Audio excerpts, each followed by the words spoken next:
Welcome back to Second and Short. It is Friday, January 19th, 2024. I am joined by Mr. Luke Morozic, as per usual on a Friday, and we've got a whole lot to talk about. The NFL Divisional Round begins on Saturday after a fantastic wild card weekend. I'm going to be honest, there's not really much else happening outside of the NFL Divisional Round. We got some Premier League soccer. We have a couple of MLB moves that have happened over the week that aren't really that big. We had International Signing Day, but it's all football right now. And right before we started recording, I got a Twitter notification that Bill Belichick is expected to be announced as the head coach of the Falcons. Don't know how I feel about that. Luke, if you would like to give me any insight on how I should feel about that, this would be your time. Well, he's better than Arthur Smith. Okay, Um, I like that. That's trending in the right how direction. long? Yeah, how long you're gonna have him though? I don't know. It's weird. I feel like Atlanta is in a spot where maybe they can get a head coach that can actually use the elite talent that the Falcons have because they have a lot of it. Maybe they just want to bring in a head coach really fast and see what they can do. I mean, the rest of their division is not that great, but as you and I both put it, I think Mike Vrabel would have been a better head coach. He's someone that you can look more long term with than Belichick. But as a Falcons fan, I think you should be very excited. Yeah, I'd like to be. I just don't know how it's all going to work out. I don't know who our quarterback's going to be next year. I don't know what we're going to draft with the 8th overall pick. I really don't know where anything is heading for the Falcons. But yeah, it's nice to have a head coach that's better than Arthur Smith, and Bill Belichick Yeah. is guaranteed better than Arthur Smith. But the rest of the stuff on the ledger today, of course, the NFL Divisional Round. We're going to be talking about the NFL All-Pro First Team, our top 5 center fielders from 2023, talk about the Premier League, some transfer news, a lot of transfer news, actually, and then round it out with some more questions time from Reddit from Nathan. So, Luke, you ready to get into this thing? Yeah, let's talk about the NFL. Well, Luke, your Steelers lost last week, unfortunately. How are you Yep. feeling? Just go into this weekend. Now you've got no dog in the fight. um, I had more hope. I knew obviously the Bills are way better than the Steelers this year, but I had hopes that maybe we could have got it done against honestly a really good offense, but a very reckless offense. But Mm-hmm. it really hurt to not have T.J. Watt, but. I'm really proud of the Steelers because, through those games where we were losing at home to, teams like New England and Arizona that were like 2-win teams at the time, everybody was talking about, Mike Tomlin needs to go, Steelers culture is gone. And then Mason Rudolph comes, back in and gets us 3 wins in a row to finish the season off. Yeah. So, once again, the Steelers end just a little bit above average, and I can at least be happy about that. I think we showed a lot of fight at the end of the season when everybody was against us. So all in all, I'm proud, but I'm bummed that we haven't gotten a playoff win in 8 years. That's the biggest gripe that I have right now. Is like, now you put me on the soapbox, but I wanted to bring up this point. I was talking to my roommate who's a Falcons fan, and he was just telling me, he was like, you should be so thankful that you have a head coach like Mike Tomlin. Like, regardless of what the Steelers will finish at the end of the season, we'll probably be there at the end playing for a playoff spot. Yeah. It's been a while since we haven't been in that position, going into week 17 and now week 18. But it is frustrating to be consistently just not good enough, but better than a lot of the NFL. And I mean, yeah, we've been in the playoffs, we've been in that position, but we haven't won a playoff game in 8 years. So Yeah. really, what makes us different? Yeah. No, I definitely understand. I think when it comes down to it, I think a lot of a vast majority of what we get out of the NFL or from our NFL team is the regular season. Everybody gets the same amount of whatever from their team throughout the season. Everybody plays 17 games. That's where it all comes from. If your team's consistently winning over half of those games, you're definitely going to feel a little bit better than the guys that are going, 5-12. So Yeah. I think that's probably where that comes from. But also, I do understand not not being happy with just getting in and not really doing anything about it. Like, Yeah. eight years without a playoff win is very hard to see. Yeah. Big time. But yeah, I get it. I guess like we can just chalk it up as like it's different levels of unhappiness. Yeah, It's different types. yeah. So At least you're yeah. not calling for the firing of your head coach for the second half of the season. Dude, some of them are. Some of them don't want Mike Tomlin, and I just think Yeah, that's complete bullshit. But I anyway, do as well. we can get into the playoffs. All right, well then let's talk about Saturday. It all starts on Saturday, 4:30 p.m. on ESPN. You got Texans Ravens, the red hot Ooh. Houston Texans. Just fly by the Cleveland Browns last week in Yeah. tremendous fashion. CJ Stroud with a ridiculously good performance. Nico Collins, Brevin Jordan had a 75-yard touchdown. This defense stopped Joe Flacco and the Browns, held them to only 14 points. They were amazing. They had 2 pick sixes last week. The Ravens are a different monster. Yeah. Well, what helps is when, elite players like Miles Garrett that, they make it to the playoffs and then they become elite actors. And Miles Garrett did his best impression of someone with no arms and no legs because that is about how effective he was against the Houston Texans. Yeah. Um, they did a great job of taking him out of the game, big time. And like you said, Houston is just completely red hot right now. This is not a team that Baltimore needs to underestimate whatsoever. I would still, overall give Baltimore the edge, but Houston has been tearing it up. Especially, the pick sixes against Flacco are brutal. Their defense stepped up, a lot too. Yeah, for sure. And I think when it comes to like how effective can the Texans be against the Ravens, I think seeing how well they played against the Browns defense is a decent showing of what they can do. Obviously, the points were a little inflated because the Browns simply just did not play well on both sides of the ball. But when you look at how the Ravens defense and how the Browns defense played throughout the season, you see a lot of similarities. And the biggest X factor is the offenses on both sides, and both of those offenses are fantastic. The Ravens, on a week of rest, likely still without Mark Andrews. If he does come back, it'll be next week.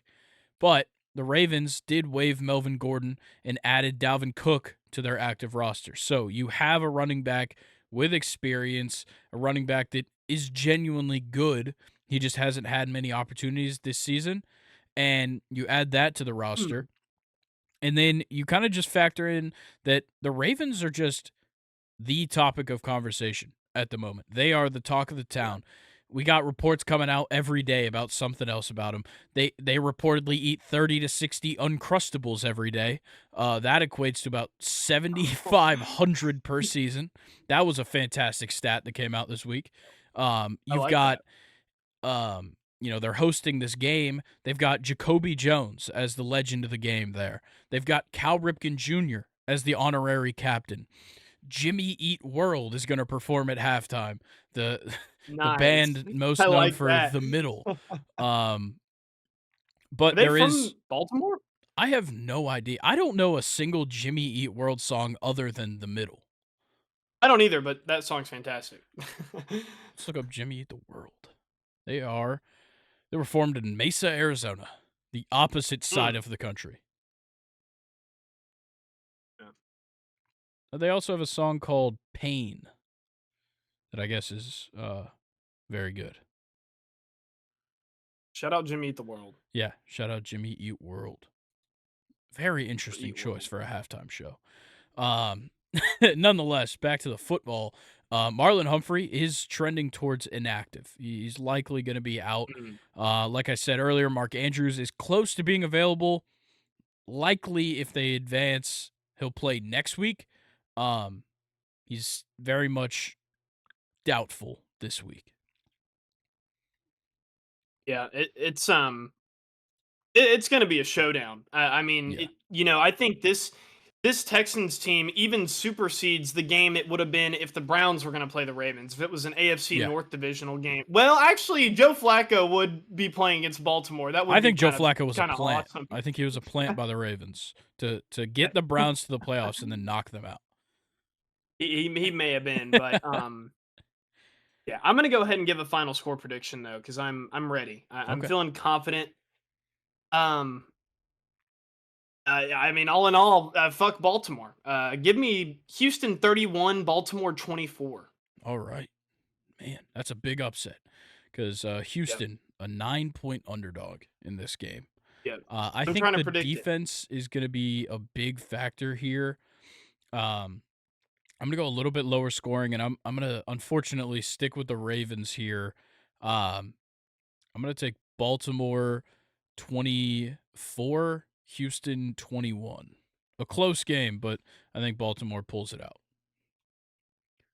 Yeah, I just really would like it if Baltimore was not the team that was in the AFC Championship game. Yeah, yeah, I understand. But I also had to factor in the fact that the Texans are 4-4 on the road. Yeah, I mean, Baltimore underrated fans over there, especially come playoff time, Definitely. for sure. Yeah, yeah, Yeah. they get loud. But let's talk about actually I have an interesting stat about the fans in this game. Packers 49ers. The Packers absolutely dominate the Cowboys, who then again the Packers are just kind of the Cowboys kryptonite in the playoffs. But in Jerry World, a complete domination of the Cowboys. Mike McCarthy's keeping his job. Dak is not even a question. But they get bounced again. Nick Foles has more playoff wins than Tony Romo and Dak Prescott combined. Oh Just wanted to wow. throw that one out there.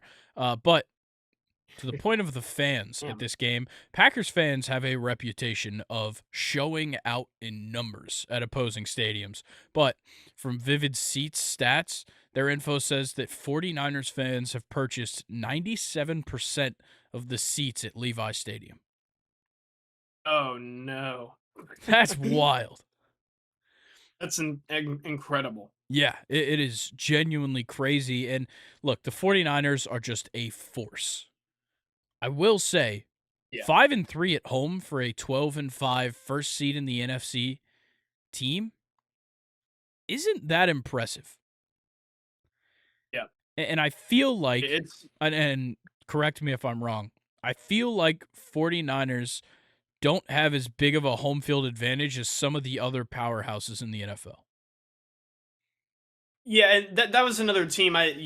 With their history, they know what the playoff means. They know how Yeah. significant this is. I would say that they're more of a playoff home field advantage team. But to your point, and also I want to make a point here. Now that I just thought about it, 5-3 at home.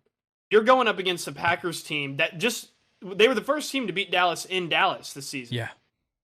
and they didn't just beat them. They killed them. So uh, you know, I don't really think it matters to this Packers team where the game is going to be at.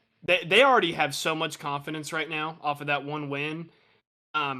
It's going to be another game. Like I know, 9-8 is I think the worst looking record next to the Buccaneers in the playoffs, but the 49ers can't fuck around No. No, you at all. cannot because this Packers team's lethal. Jordan Love is fantastic. But I'd like to point out a common theme amongst the 49ers this week. It's been that Jordan Love, quote, does what he's coached to do. Kyle Shanahan and Nick Bosa have both kind of alluded to this. Nick Bosa was asked about Jordan Love, and he said the Packers do a good job of coaching quarterbacks. Aaron Rodgers is a Hall of Famer and, whatever. And he seemed to do things that he wasn't coached to do and said that Jordan Love does a good job at doing what he's coached to do. And he said that a lot of times you like that. I don't really know what that means, but Kyle Shanahan kind of said something similar, just saying, like, Matt LaFleur is a great coach. He knows what he's doing with quarterbacks, and he's got a quarterback that'll do what he is, telling him to do. I think Jordan Love has a bit of an X factor.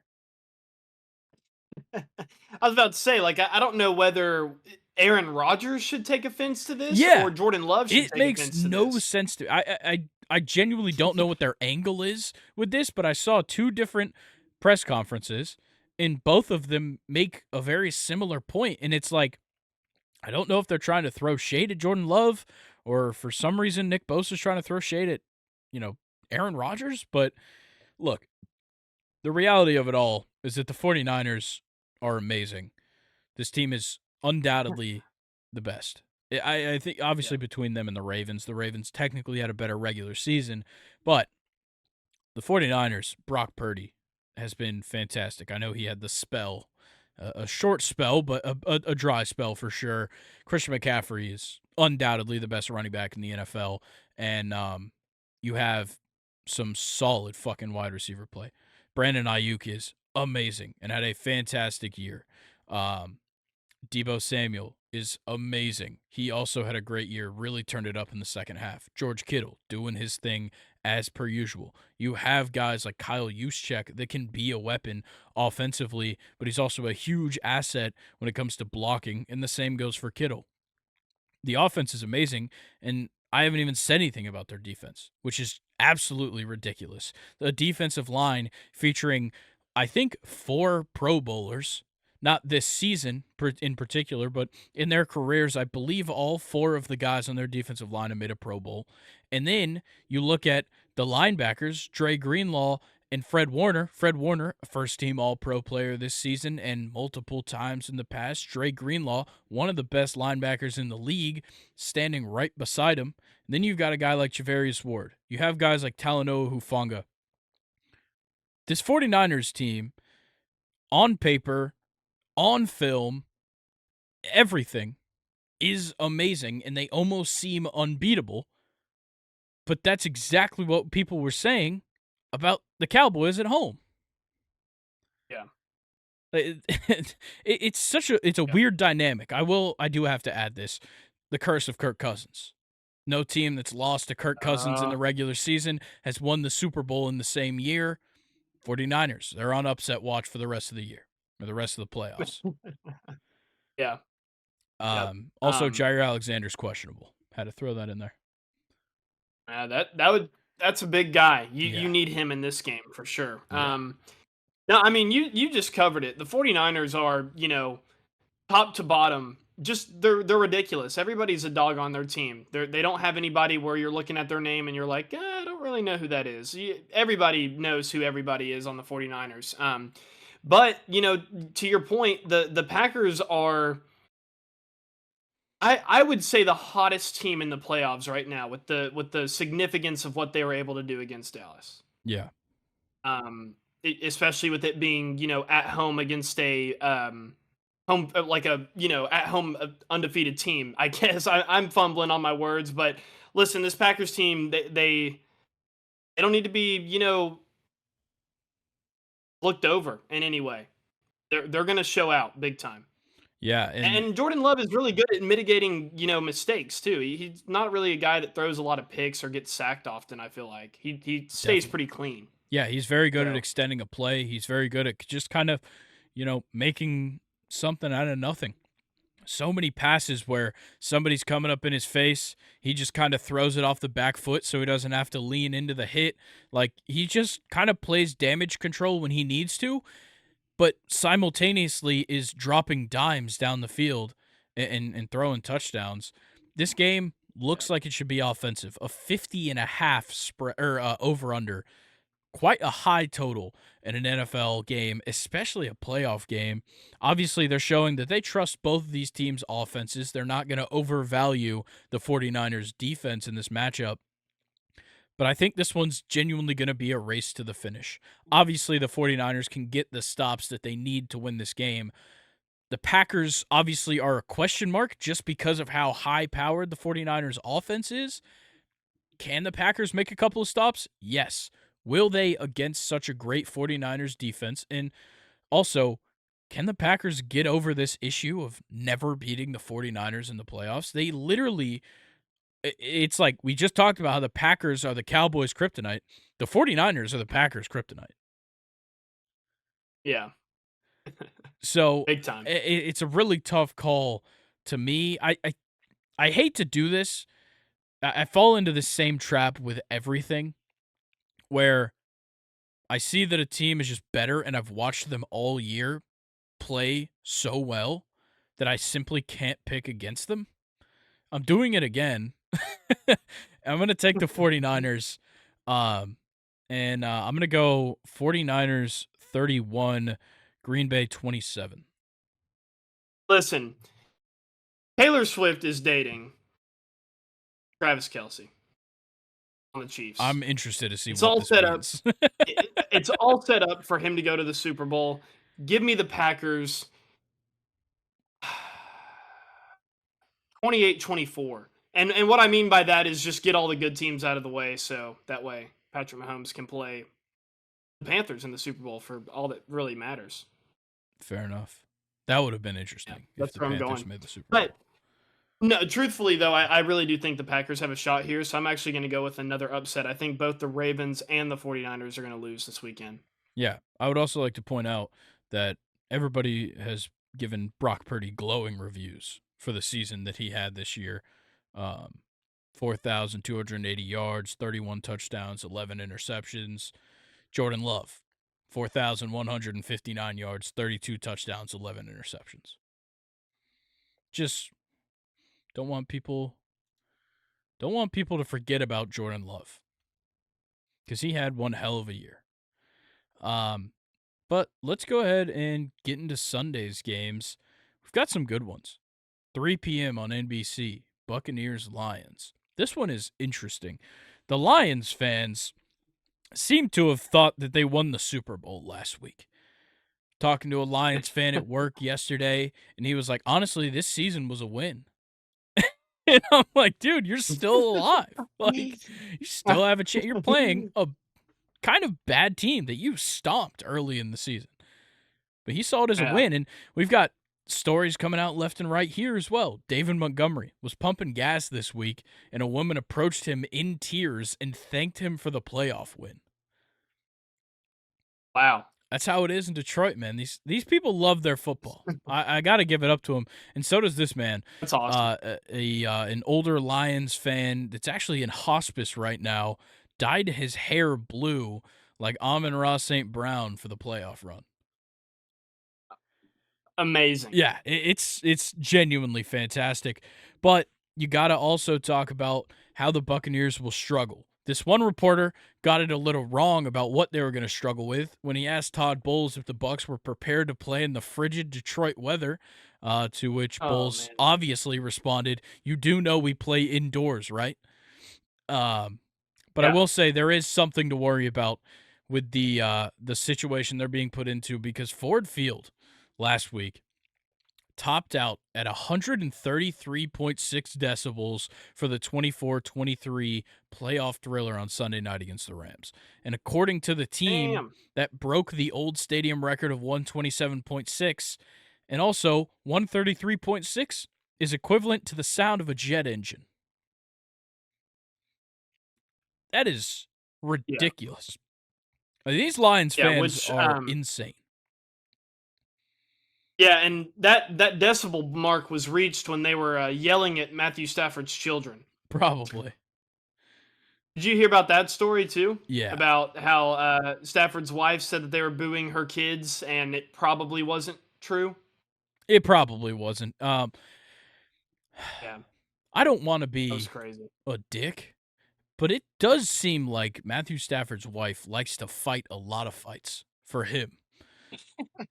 Yeah, It is very weird. Like, she gets brought up maybe too often. Like, obviously, if you're looking at like wives and girlfriends, obviously Taylor Swift, Brittany they're Mahomes. getting more popular. Yeah, like Kyle these Juszczyk's people. Yeah, wife Kristen making Juszczyk. clothes and shit. Then again, her attention is well warranted because that is cool as shit. Oh, All for of the sure, clothes she makes are it very is. cool. But like it's just like all these people getting so much more attention, and like I like I don't remember her first name, but Matthew Stafford's wife is great. She went on a podcast that I listened to after I think last season. And like she was great. She's funny. She like has an entertaining personality. It's just kind of weird to see her like fighting with people on Twitter and like saying that Lions fans were booing her children. It's like sometimes you just have to just shake that kind of stuff off because it's gonna happen. And Yeah, I think most people accept that. I don't know. I think she maybe is an exception. I don't know. Hey, anyway, Tampa, Detroit. Um, Tampa's coming off of a pretty awesome win. They were. It was Yeah. one that we both predicted. And it's I mean, despite everything that Philly was going through, I don't want to take anything away from Tampa either, because that's another team that's had to really grind to get into the playoffs. They've dealt with a lot of adversity, and quite frankly, Baker Mayfield, it looks like he is taking his second shot in the NFL as Yeah. serious as possible, and really looks like he can be honestly a quarterback for the Tampa Bay Buccaneers the rest of his career. I would not mind that at all. Yeah, he was fantastic last week. 337 and 3 touchdowns, no picks. The run game was pretty solid for Rashad White. He had 76 yards. And the biggest thing that I can compliment for Baker was he was spreading the ball around. Cade Otton led the team in receptions with 8, but David Moore got 2 receptions. He scored a touchdown. I think it was a 44-yarder. Trey Palmer had a 56-yard touchdown on his reception. Mike Evans got some receptions. Chris Godwin got some receptions. And he also didn't have a single guy that he targeted that didn't at least catch one pass. I love that Yep. for Baker And because quite often that happens. yep. And James Bradbury, you can see him at your nearest grocery store. Yeah. Whenever you go at the checkout line. Because Yeah, he was damn, bad. He was really that was bad. terrible.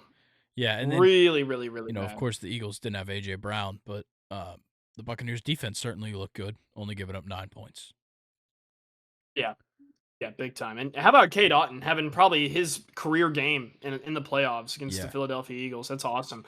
And then I wanted to talk about the Lions as well too. The Rams put up a really, really good fight against the Lions. I know I said I wanted to talk about Detroit just now, and I went straight into the Rams, but they were the definition of up and down this Yeah. year, and they really put up a fight in their wild card game, and I liked watching that.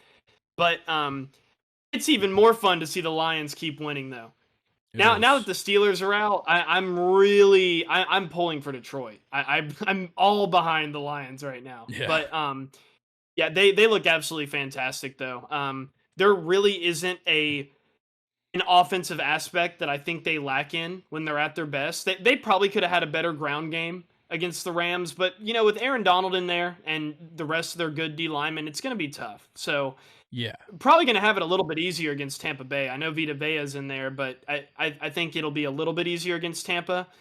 Um, yeah, I think this is going to be it's going to be a better game than what people think.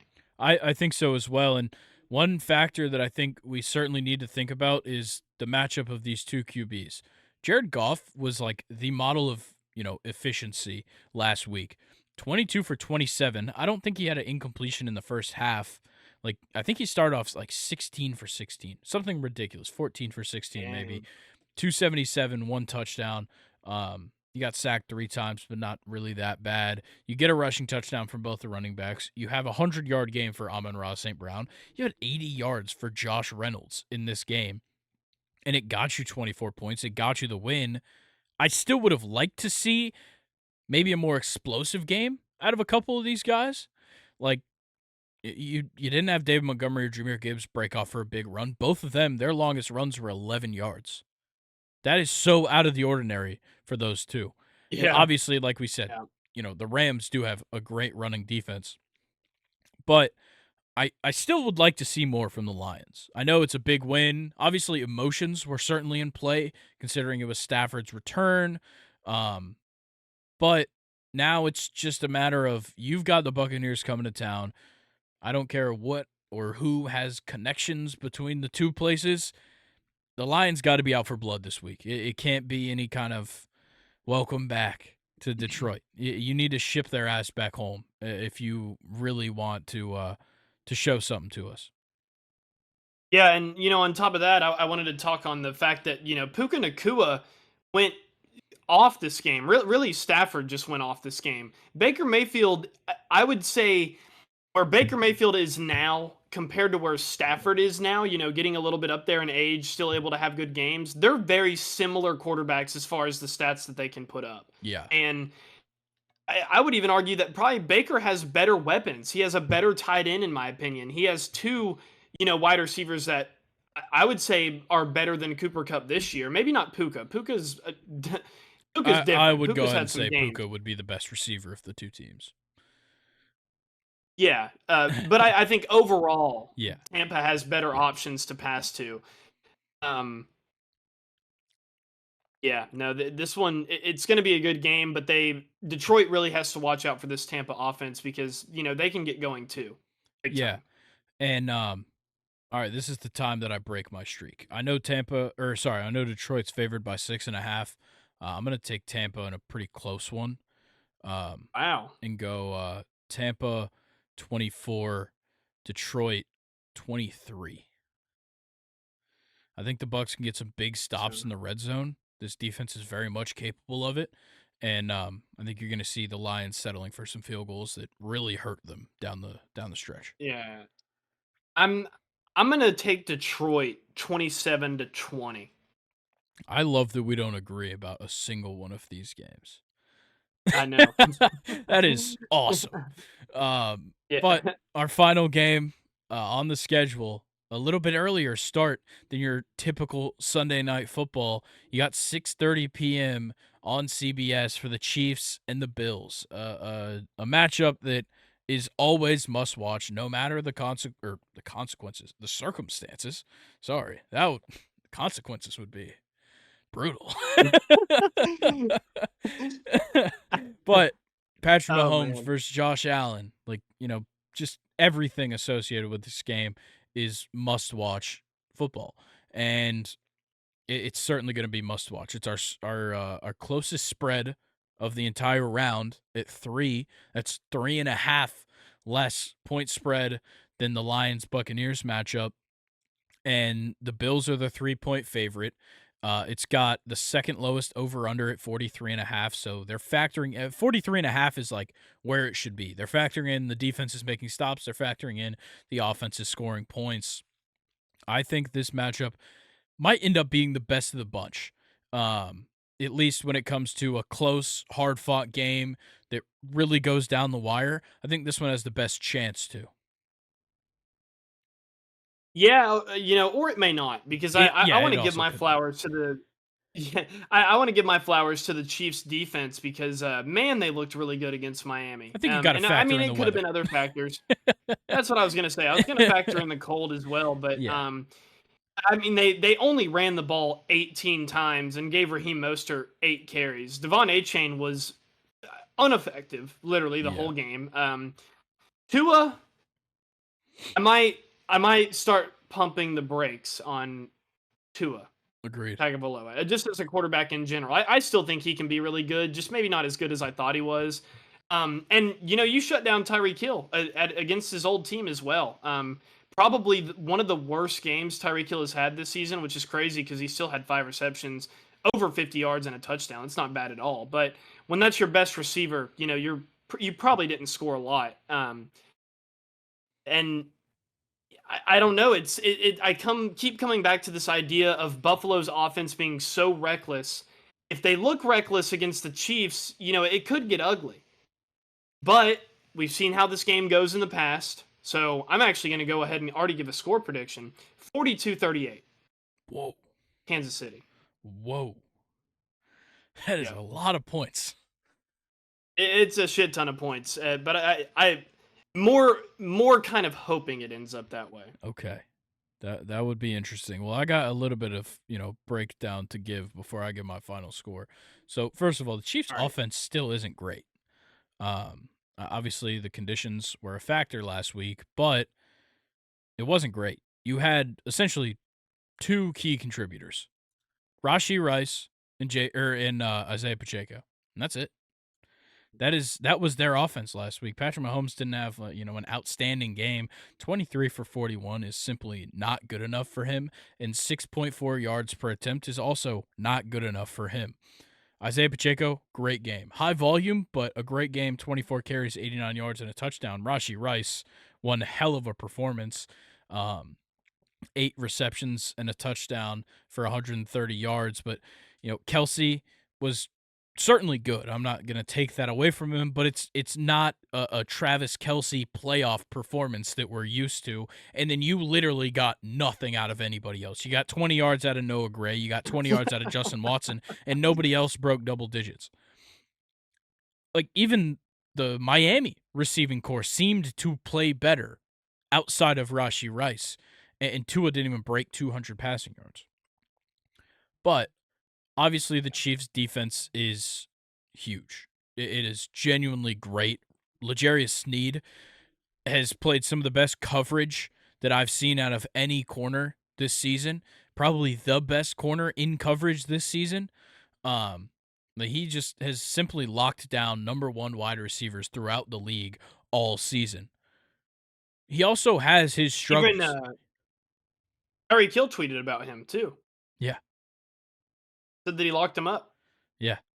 L'Jarius Sneed is a demon. I will say, not the best tackler, but as long as he doesn't let the ball into your hands, it's not really a big issue. Um, Oh man, so cornerbacks and tackling. yeah. But I'd like to talk and kind of hype up the Bills here because since that loss to the Eagles, that 3-point loss, field goal as time expired, I believe, um, they've beaten the Chiefs on the road. They beat the Cowboys at home. They beat the Chargers, the Patriots, and then they beat the Dolphins at Miami to win this division to get the number 2 seed. The turnaround they have had is amazing. They lost week 1 to the Jets, who didn't have Aaron Rodgers all game. They lost to the Jags, and they lost to the Patriots as well. They also lost to the Bengals and Broncos, but you lost to the Patriots, Jets, and Jaguars in the first 8 weeks of the season. Yeah. That's absurd. And now they're at this point. They got the same record as the Chiefs in the regular season. They both advance into the second round of the playoffs. And now it's a discussion of who's going to win. I think the Bills just kind of have it all. Yes, the passing game hasn't been phenomenal because Stephon Diggs seems to be having a down year, but he's found a place in kind of a different role at wide receiver. He's not going for the deep ball anymore, and I think it's also helping out Josh Allen's numbers for Stephon Diggs I to love be a that take. screen guy. And that also I love bodes that take. well against L'Jarius Sneed. L'Jarius Sneed's Yeah. going to thrive in coverage. If you catch the ball behind the line of scrimmage every single time, and you've got a wide receiver or a tight end blocking for you, you have a much better chance of getting through this defense. And Stephon Diggs has the skills to do so.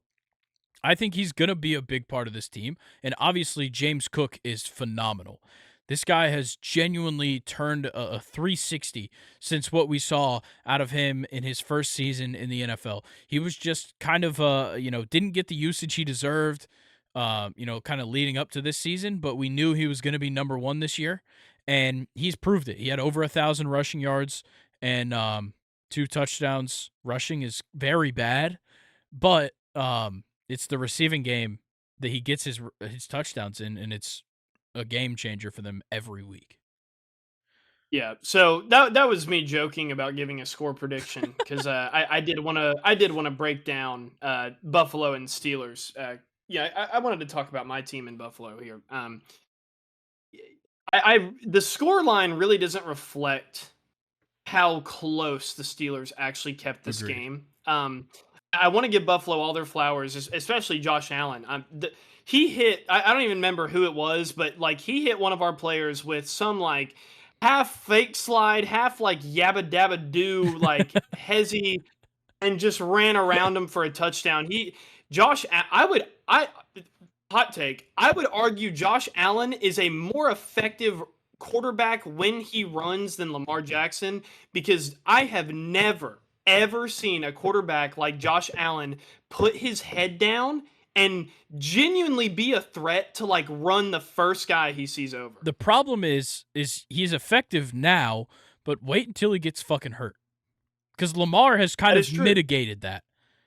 He has stopped rushing the ball quite as much, and he still had over 800 rushing yards this season. I'm not saying he doesn't run the ball, but what I'm saying is that he's keeping himself safe. He's not trying these ridiculous moves to get around people, and it's helping him. He actually lasted this season. He didn't get hurt this year, which is a big step for Lamar Jackson. For Josh Allen, it seems like every couple weeks we're getting a fucking slow-mo video of all of his bones being pushed through him and back into his body. Like it is ridiculous the hits he takes, and big ups to him for getting through it and staying in the games. But that's how you turn into Drew Brees, and you're fucking grabbing at your ribs after every single throw. Like that kind of shit happens. And maybe it's not going to Yeah, happen this year, but next year or the year after that, you're going to get an injury and it's going to stop you from running the ball, and it's going to really hurt when you try to throw the ball. yeah, I'll reel back that hot take because the main point that I wanted to get at is they're just very different. They're both effective Yes. in their own way. Yes. Um, but I like Josh Allen's ability to run through people. But yeah, to your point, we'll see where he's at in like 4 or 5 years Yeah. of consistently doing that. Um, and I wanted to go back to the point that you made because you could not have said it better about Stephon Diggs. Look, he is always been touted as one of the best wide receivers as far as stats and just pure, ability when you watch him on the field, the stuff that isn't a number. But, this season it's been different for him. And what we've seen out of Stephon Diggs is that he was kind of there at the beginning of the season. It was normal for him, normal wide receiver play, but the team was kind of struggling. Then it looked like for maybe 4 weeks, he kind of just regressed into having no real role at all in this offense. And then, like you said, he's found a new way to become effective in their system without having to have, 10 receptions for 110 yards and a touchdown. He can be kind of more of a short route guy, just more of like a safe option. And you let Dalton Kincaid, do all your touchdowns for you. Yeah. Um, which I like. I like Buffalo's ability to adapt to that. And now I'm going to give my real score prediction. I think it's time now. All right. So I don't want the Chiefs to win at all. I'm just kind of bored of them. Even with Buffalo knocking my team out.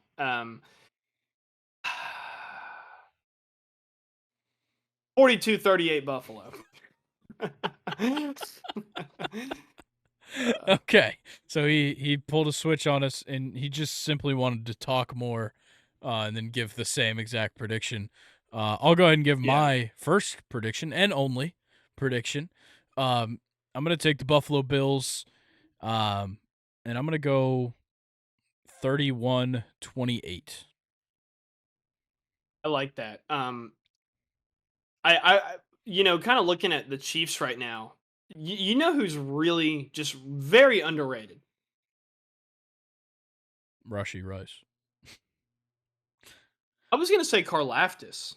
Oh, yes. George That guy's kind Karlaftis of a is monster. so underrated. Yeah, and going back to Chiefs defense, even though we already gave our score prediction, I just really I want to give them flowers because they're not just an offense team, and I would No. say even the past season their defense has probably been their stronger point. And Chris Jones, George Karlaftis, and Nick Bolton there at middle linebacker, and like you said, L'Jarius Sneed. It's they have some dogs there, Agreed. and they're all underrated. Nobody ever talks about those guys. Yeah. Yeah. I The feel only like. ones that get talked about are obviously Chris Jones, but then, L'Jarius Sneed gets his flowers, every now and then, at least this past season. But yeah, Nick Bolton gets no appreciation. He's fantastic. Easily the best player Yeah, to come out of the University of Missouri.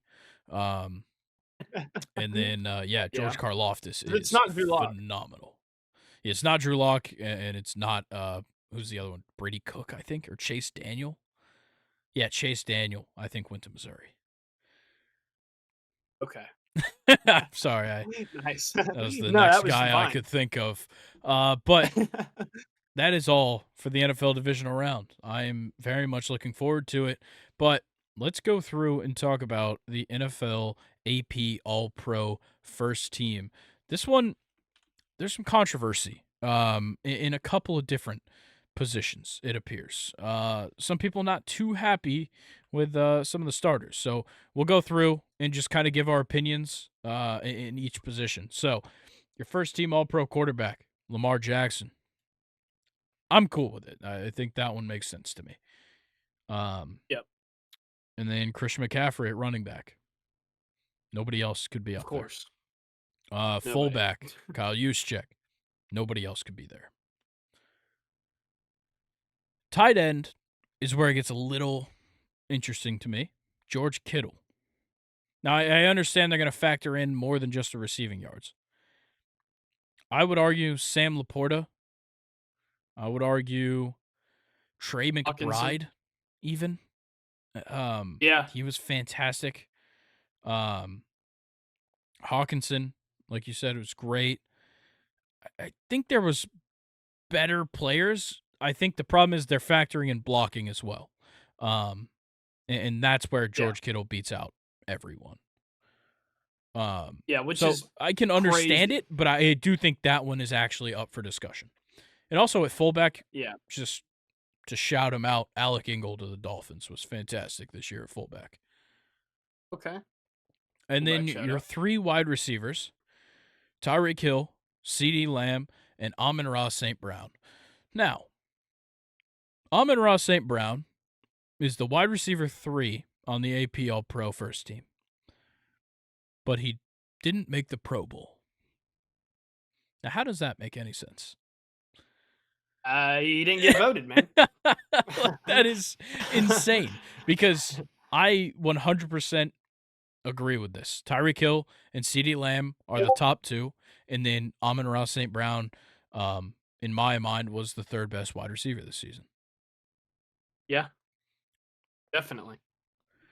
You could also make a case for Puka, of course. You could even talk, Brandon Ayuk had a great year. Quite a few other guys as well could be up there. But yeah, that'd be my 3 for sure. I don't have any particular way to go with the offensive line, but I'll go ahead and read it off. Left tackle Trent Williams, duh. Left guard Joe Thuney, the Kansas City Chiefs, sure. Center, who else? Jason Kelsey. Uh, right guard Zach Martin, of course. Who else?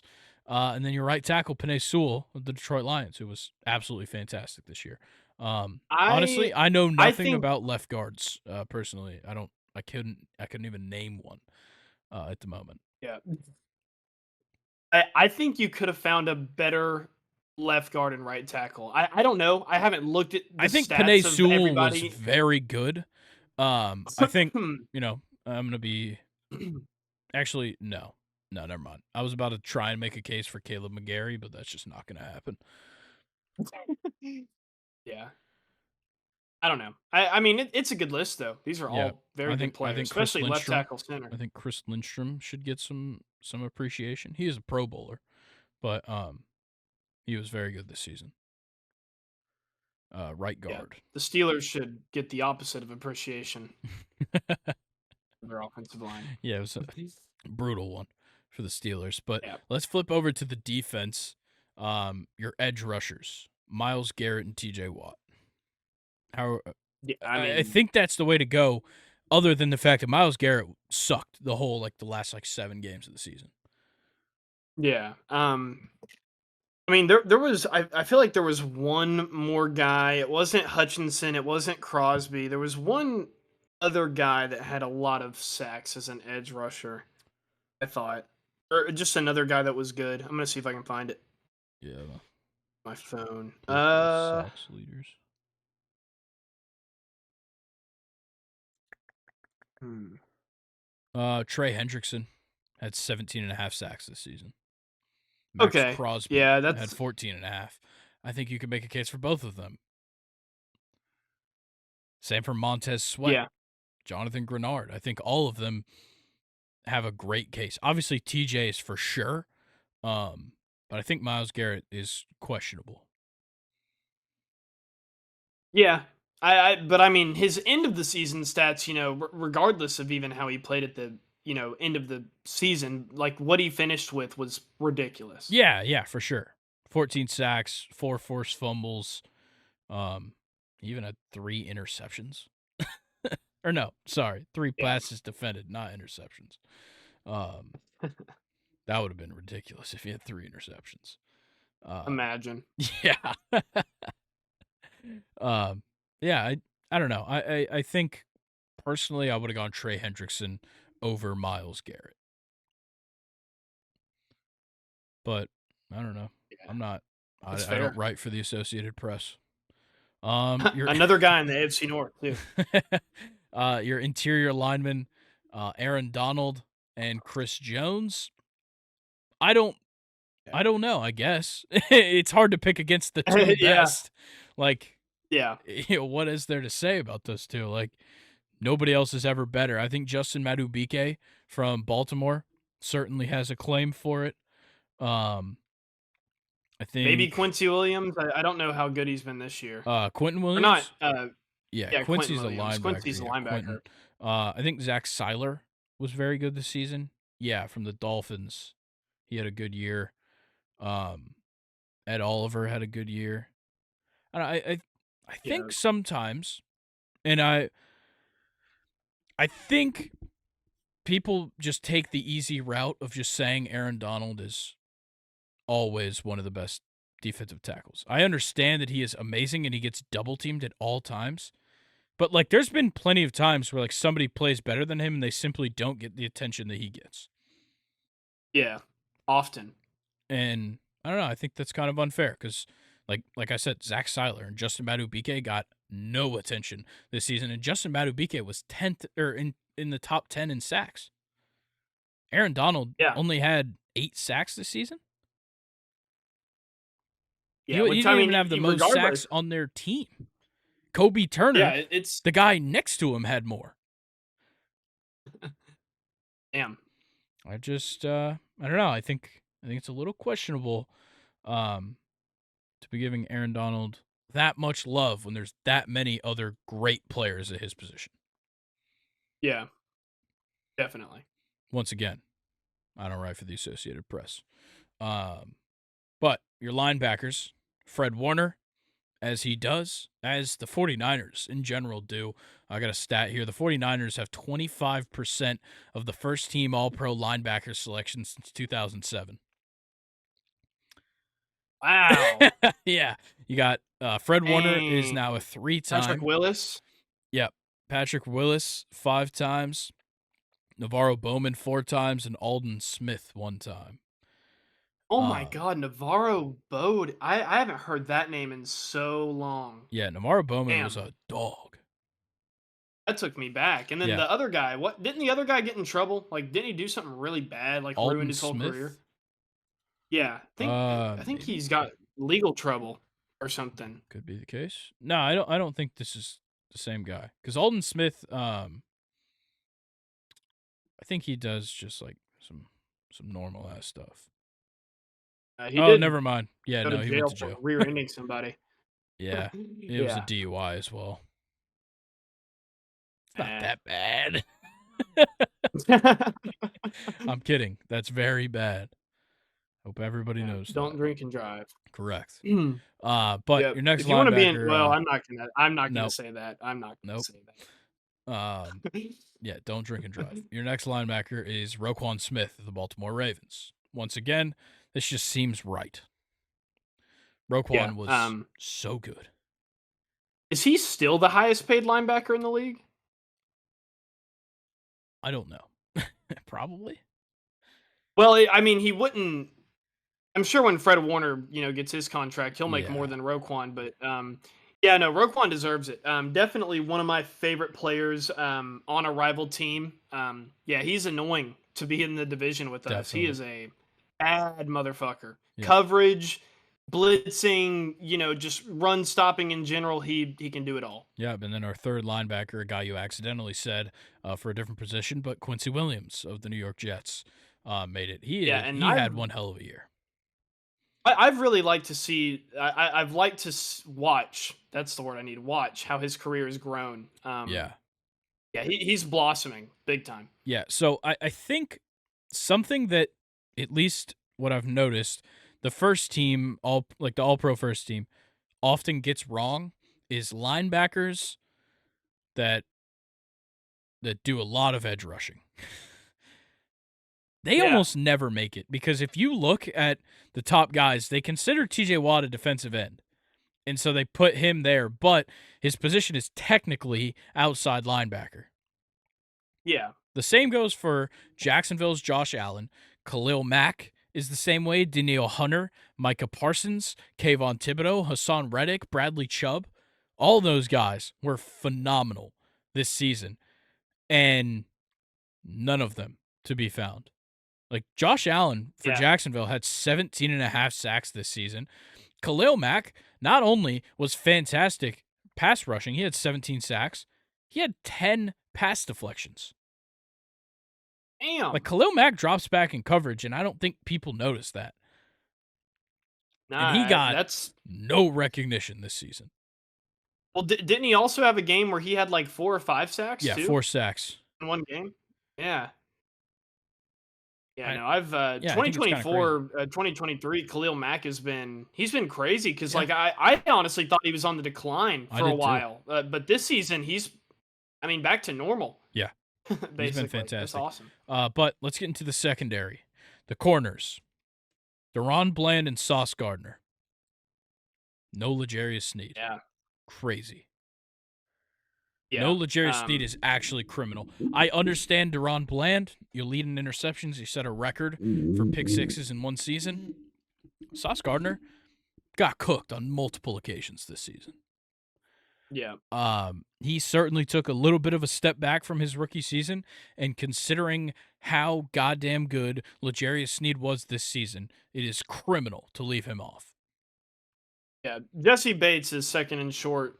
Second and short's a new favorite player to get on our knees for. It's not Sauce Gardner anymore. Yeah, that's true. And hint, we're not gonna have to say his name here, but I'm gonna. Just to preview that. But yeah, look, Deron Bland was ridiculous. Sauce was okay. It's honestly, he was okay. But Oh, I just noticed the safeties. yeah, Oh my crazy. god, that's Absolutely absurd. egregious. Holy shit. Absurd. All right.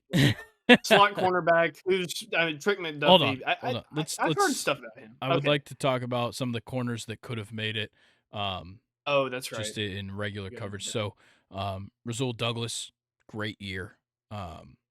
He had 5 interceptions, 14 passes defended. Even had a pick 6, pretty big one too. 3 fumble recoveries as well. Travarius Ward had a fantastic year. Derek Stingley Jr. had a very underrated good year as well.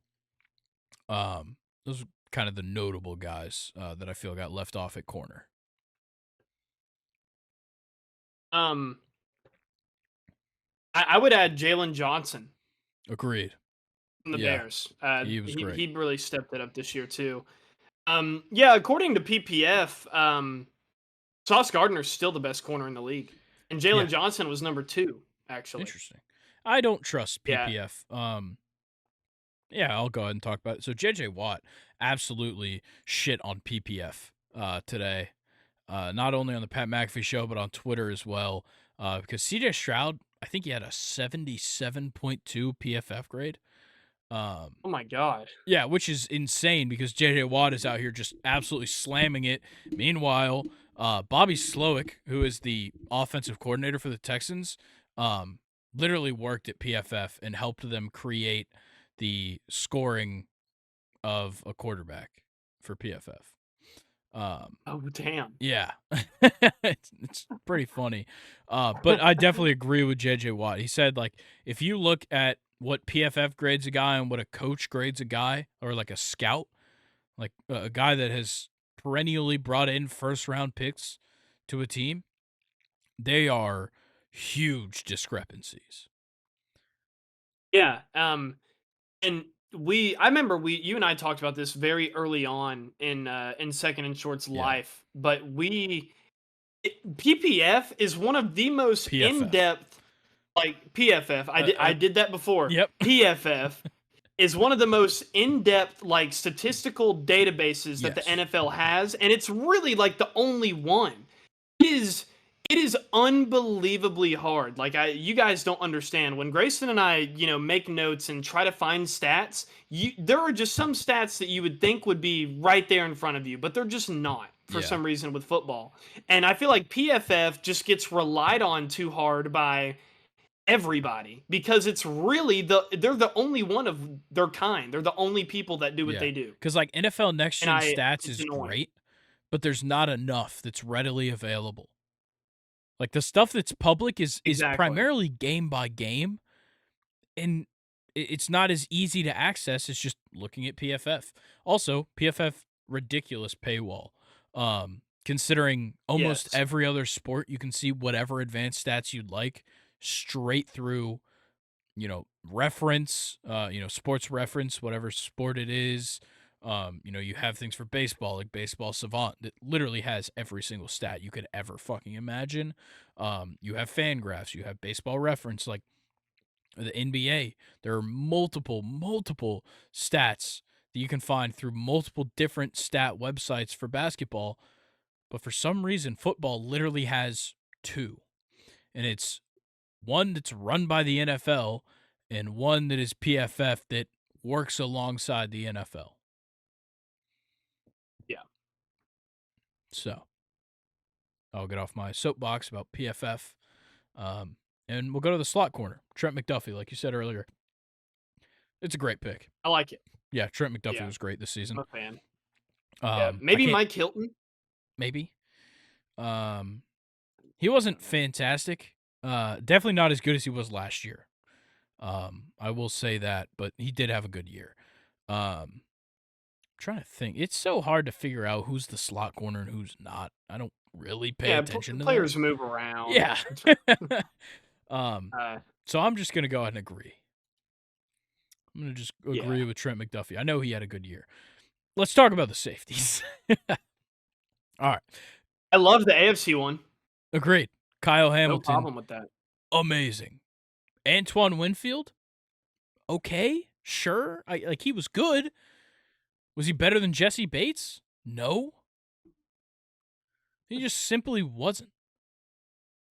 I don't know what else there is to say about that, but I don't think he was. Nah, I'm completely there with you. Jesse Bates, first time, with the Falcons, first season, and was elite. I would go as far as to say one of the best just defensive backs, safeties and corners. He was Yeah. probably top two, top three at the least. I personally, I think he was the best, but yeah, I mean, Antoine Winfield Jr. is not a bad safety. He's been No. consistent in the No. league for multiple years, just like Jesse Bates. But Jesse Bates was, in my opinion, literally head and shoulders of every other safety in the NFC. Yeah. Yeah, and I know we probably shouldn't go off of counting stats, but like Jesse Bates had 3 forced fumbles, 6 interceptions, 89 solo tackles, and 11 passes defended. Antoine Walker had 76 solo tackles, which, in case anybody's not aware of how counting works, is 13 less. He had Antoine Winfield had 3 more forced fumbles, but Jesse Bates had 3 more interceptions. Jesse Bates was third in interceptions in the league. He was ninth in solo tackles. And he had 11 pass deflections, whereas Antoine Winfield only had 1 more. Obviously, I feel like I'm just being biased, being like, well, duh, Jesse Bates is better. Like, it's not even that. It's just that you can look at multiple things objectively and see that Jesse Bates just appeared to have had a better season. Yeah, So definitely. I don't I know. mean, I think he's the and one with the biggest claim to it. Um, otherwise there's multiple other guys that certainly, deserve some props. Geno Stone of the Ravens was very good. Um, you also had Cameron Bynum of the Vikings was really good this season. Um, Derwin James was, good per usual, not his best season. Julian Love for Seattle, great. Um, Kevin Byard, despite the struggles of that Eagles defense, he was great in Tennessee. He was great once he got to Philly as well. Um, there's a number of other guys I could talk about. Cameron Curl for Washington was great. Um, but yeah, I'm very surprised to not see Jesse Bates, on the first team. Jordan Whitehead Yeah, of the Jets as well. I would even give it to, other guys like Jabril Peppers. I liked what I saw out Yep. of him this season.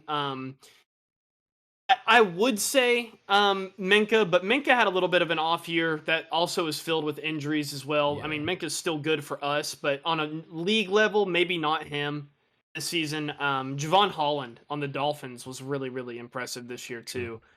Um, yeah, that's it for me. That's the Yeah. only players I would add.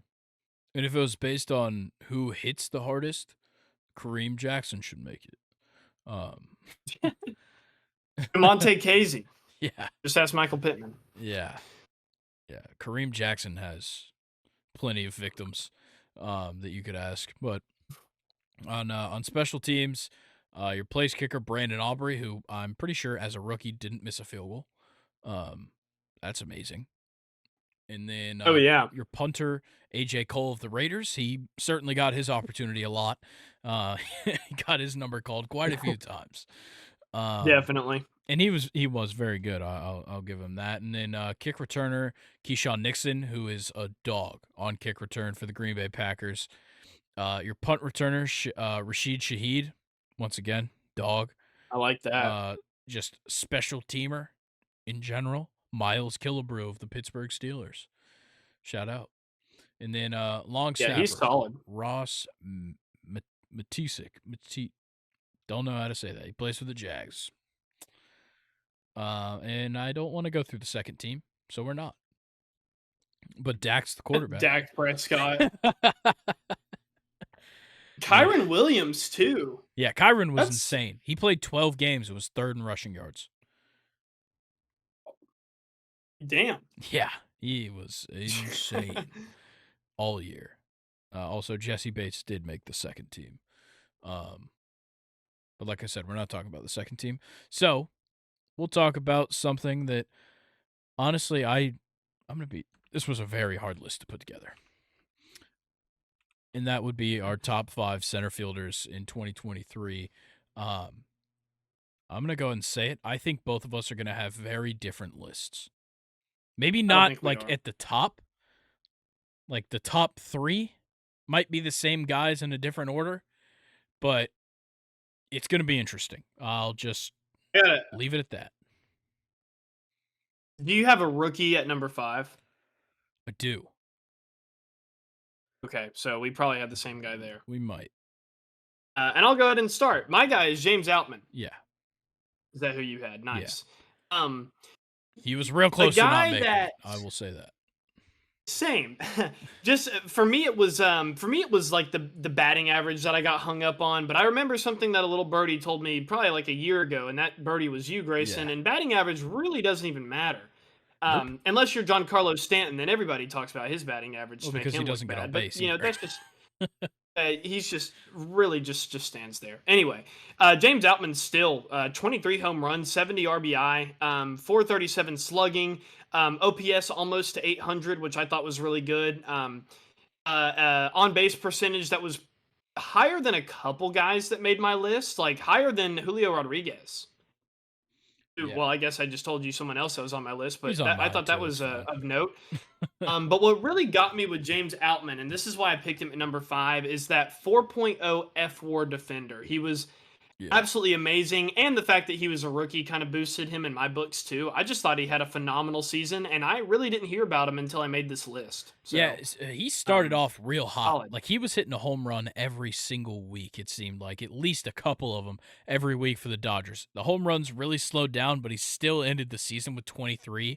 He had 70 RBIs. He had 16 stolen bases, which wasn't horrible. The thing that really shied me away and maybe even bumped him down to 5 in the first place was going to be the strikeout percentage. Obviously, he showed that he's a young player. A 31.9% strikeout percentage is genuinely abysmal. That's Kyle Schwarber numbers right there. For reference, he's very close to Kyle Schwarber. But what kind of reeled him back in from dropping out of the top 5 is the fact that he walked 12% of the time, and that's better than all 4 guys I have ahead of him. He plays plus defense. According to Fangraph's defensive statistic, he's the second best in my top 5 at defense, and a 4.4 F-WAR is outstanding.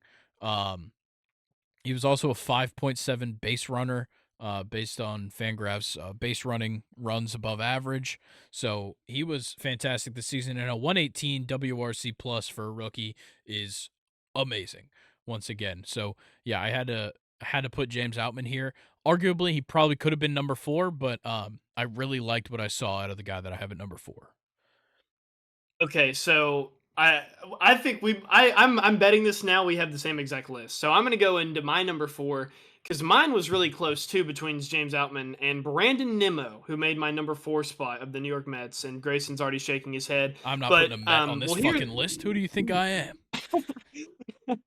a Braves fan. Anyway, so Brandon Nimmo made my list. I thought he was really, really solid offensively. He had a 274 batting average, 363 OBP, 466 slugging, and an OPS about 830.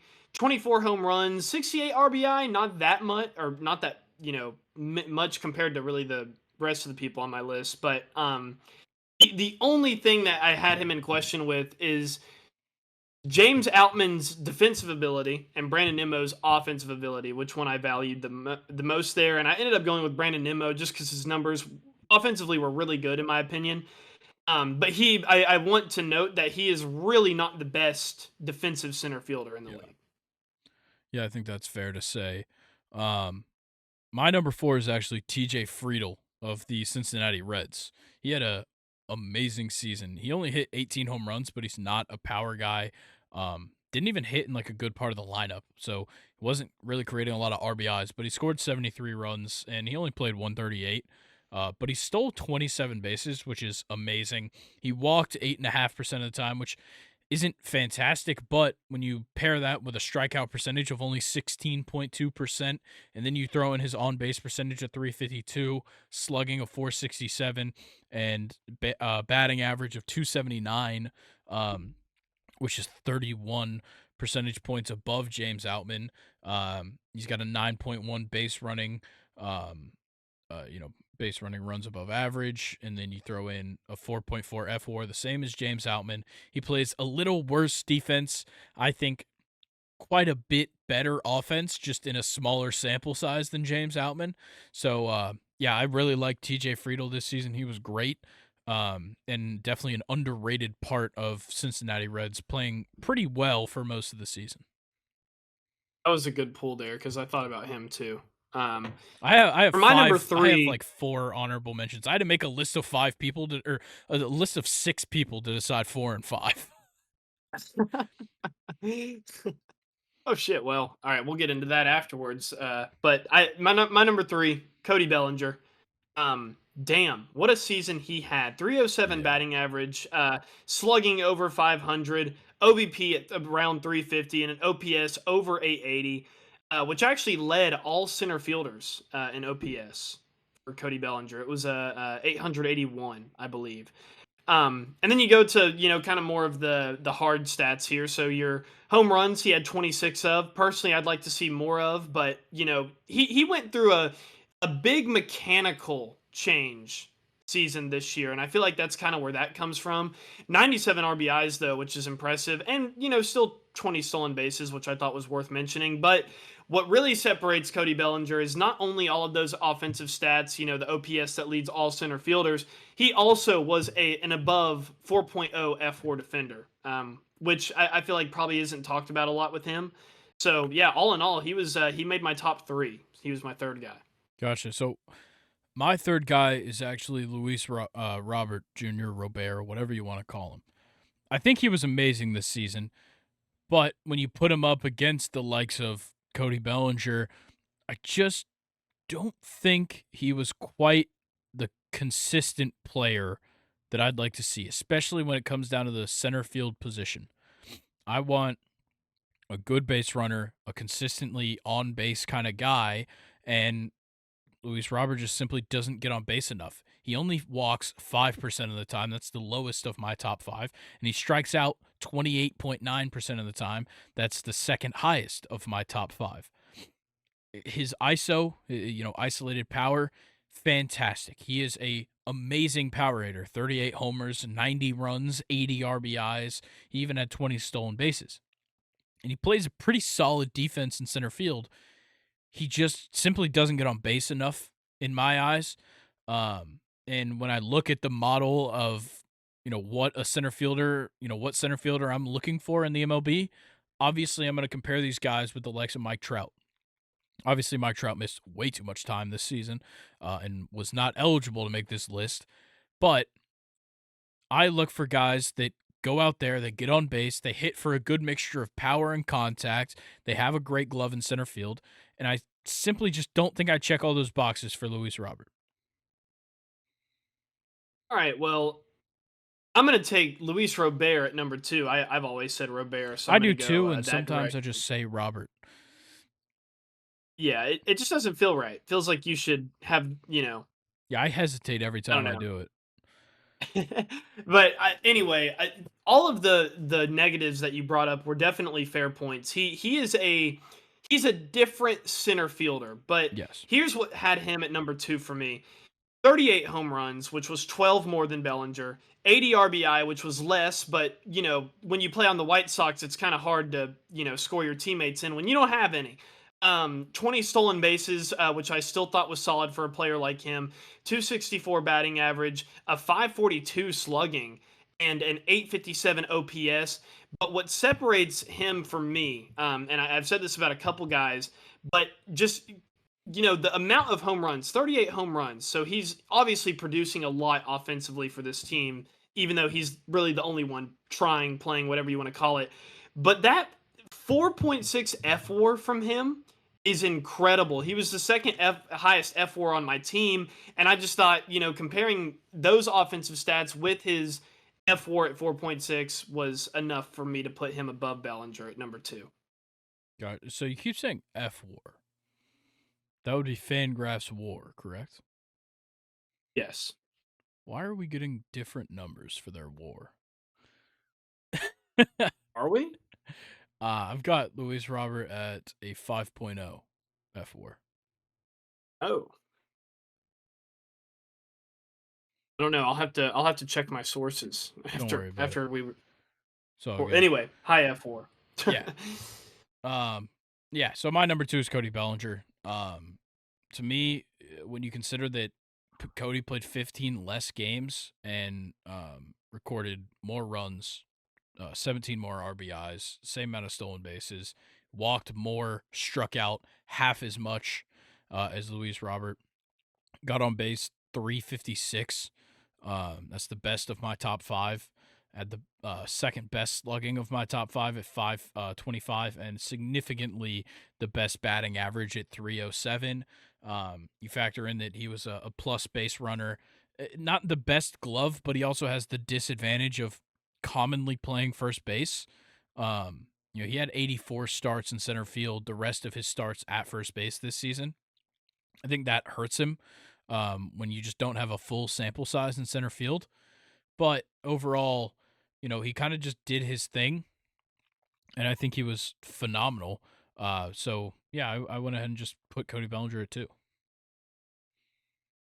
All right, that's nice. That's nice. So We know number who number 1 1, is. I think that's pretty yeah, obvious.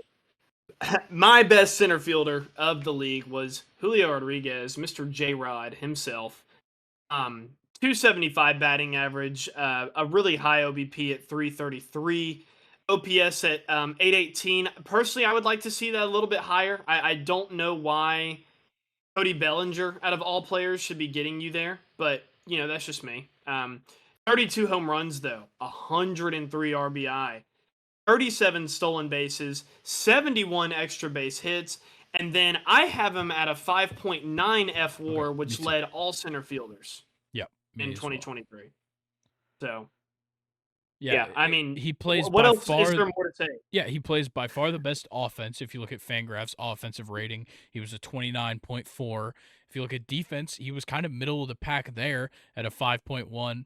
Eye test, watching Julio Rodriguez play center field is fantastic. He has the reactions. He can cover so much ground. It is ridiculous. And then you watch him at the plate. He's smart. He strikes out just about 25% of the time. He makes up for it by still getting on base a third of the time. That's fantastic. And when you can factor in the fact that, like you said, he had a shit ton of extra base hits, he had a shit ton of home runs this season, and he creates runs, and he almost stole 40 bases. This kid had one hell of a season and some legendary stretches throughout the season that really boosted him up. But yeah, I got to give my props to Julio Rodriguez. He was the best center fielder this season. Yeah, and the Mariners got a good one in him. They really just have a good thing going over there in Seattle. Definitely. Honorable mentions. I'll start with Brenton Doyle. If you go look at Fangraph's defensive stat, he was so by far the best center fielder. It is ridiculous. I gotta pull up the number. Yeah, if you go and you filter by defense, the kid's a rookie in Colorado of all places. He had a 21.6 defensive statistic by Fangraphs. Second, Dalton Varsho with a 9.1. Holy fuck! Yeah, that is a Damn. huge, huge difference. Now, Brenton Doyle So sucks he's at hitting. He cannot hit. But this guy has the best glove in center field that I've seen in quite a while from such a young player, and that's also why he won the Golden Glove. Yeah, he was ridiculous in the field. I was just gonna ask you what. So he's double the defensive player of second place. Yeah, Is what they're saying basically. yeah. How? Couldn't tell you. I don't get that. I don't know. Damn. But he's amazing at fielding. He strikes out 35% of the time, though, and only Had to throw batted that in there. 203. My other ones, Michael Harris, of course, he really turned it up in the second half. The strikeout rate way low considering last season being his rookie year. Got it down to an 18.7, which is amazing. On base percentage at 331. Got the average all the way up to a 293, which was great for him. A 477 slugging, a little bit low, but we definitely saw a decrease in extra base hits. So that definitely attributes to that. But he plays great defense. He was top 8 in amongst center fielders in defense, and he was definitely up there in WAR. Yeah, 7th in WAR amongst center fielders with a 4.0. The kid was amazing, and it's only his second season. And considering how brutal of a start to the season it was, I'm very happy to have seen him turn it around and play that well. Yeah. Also, Brandon Yeah, I Nimmo. like Michael Harris. He's an honorable mention, of course. And Awesome. Tommy Edman as well. He had a great year. It just doesn't really get much shine when you look at it like offensively, but he had a great defensive season. And despite hitting 248, he got on base 307, which isn't that bad when you look at the rest of the field. Dang. And he I like plays that. 2 positions, so that also hurt him.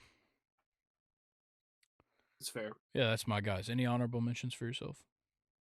Um, no, the dude from the Reds I looked at. I can't TJ remember his Friedel. name, but I looked at him for a minute. He finished the season really well, and you're right. A guy that I didn't really hear about in the regular season. It was all about Ellie and Votto and you know Chad Green. I think that's Spencer the pitcher's Steer. name, right? Yeah, Hunter but Green, not Chad Green. That's a former Hunter reliever Green. for the Yankees. That's right. Hung up over the old guys. Oh Yeah, I, man. I think that was a solid list from the two of us, considering, Yeah. you know, we had 4 of the same players and only switched around 2 of them. Yeah. That was hard to make. It That was was. definitely It the was hardest definitely the one hardest. to make. Not tomorrow, next week's list will be pretty fun. Right fielders. Yay, Acuna. I think Wow. we know who Antonio number Ron 1 is next Acuna. week. Nonetheless, there is some good guys to talk about. A lot of honorable mentions. I'm gonna just go ahead and say that because I've been kind of looking. A lot of honorable Yeah. mentions that we will be going through. So yeah, I think that was a pretty solid list right there. And how about we talk about some soccer? Let's do it. I'm excited. We have another week where it's just a bunch of Premier League soccer throughout the week. Not really any matches this weekend. And the four that are this weekend really suck. Arsenal, Crystal Palace, and Brentford, Nottingham Forest on Saturday suck. And then on Sunday, Sheffield United versus West Ham and Bournemouth versus Liverpool. But we'll start off on Monday with Brighton versus Wolves. This matchup surprisingly pretty good. Wolves have been on great form. They've gotten themselves up to 11th in the table. Um, they're nearly at an even goal differential. And considering they're right there in the middle of the pack, it's a pretty good spot to be in. They're coming off 3 straight wins: a 2-1 win over Chelsea, a 4-1 win over Brentford, and a 3-0 win over Everton. Now they go up against a Brighton team that isn't on the best form. Brighton's last 5, you're looking at a draw on December 9th, a loss to Arsenal on December 17th, a draw with Crystal Palace on December 21st, a 4-2 win over Tottenham on December 28th, and then a draw versus West Ham on January 2nd. They've had quite a bit of time off for Brighton, and they're not facing Wolves at a good time. Yeah, no. Wolves have, they've climbed all the way up to 11th place in the league right now, which is Yeah. really good for, what they looked like last season and kind of the beginning of this season. Um, I like what they have going on. I think they signed Mateus Cunha from Atletico Madrid, I want to say, and Yeah. I think they signed him as a striker. I really like how they have him lined up here in their 3-0 win against Everton, where he was the player of the game. Kind of is like they sort of ran like a two cam Yeah. formation with Hee-chan Huang at striker, and I really like what they're doing there. Don't really know much else about Wolves though. I But know yeah, that to they your do have a couple of guys on international duty with AFCON and the I think it's the Asian Cup or Asian Asia Cup, Cup. yeah. Both of these teams actually have people out on international duty. For Wolves, it's Boubacar Traore, Ryan Itnori, Justin Hubner, and Hee-chan Huang is also on international duty. And then for Brighton, Okay. Kaoru Mitoma and Simon Adingra. So 2 starters for Brighton going to be gone. That's brutal. Yeah. I have a fun Brighton stat for you, Oh, or please. a stat about a Brighton player. I hope you haven't seen this yet. I'm Um, going to go ahead and say I doubt that I've seen it. okay, 4,776 players have made at least one Premier League appearance. Okay, Okay. James Milner Ah, has okay. played against 2,277 ones of these players. That is insane. It's ridiculous. Yeah. I don't understand. Well, I know how, but that's just crazy. He is James just Milner. the definition of a mediocre soccer player. Yeah, and he's been able to hang around for a long time Yeah. too. And then I saw this other stat yesterday to kind of put this in comparison for James Milner. LeBron has played against like 35% of the NBA, Yeah. which is crazy. Yeah, that's But how about insane. James Milner? Yeah. Shout out that Oh fucking man. boring ass guy. Yeah. Um with Brighton though, I like Jason Steele at goalie a lot. I like Billy Gilmore, the old midfielder from Chelsea, aka Scottish Pirlo. Um, yeah. Other than that, their striker pairing of João Pedro and Danny Welbeck is just strange to me. Like, why?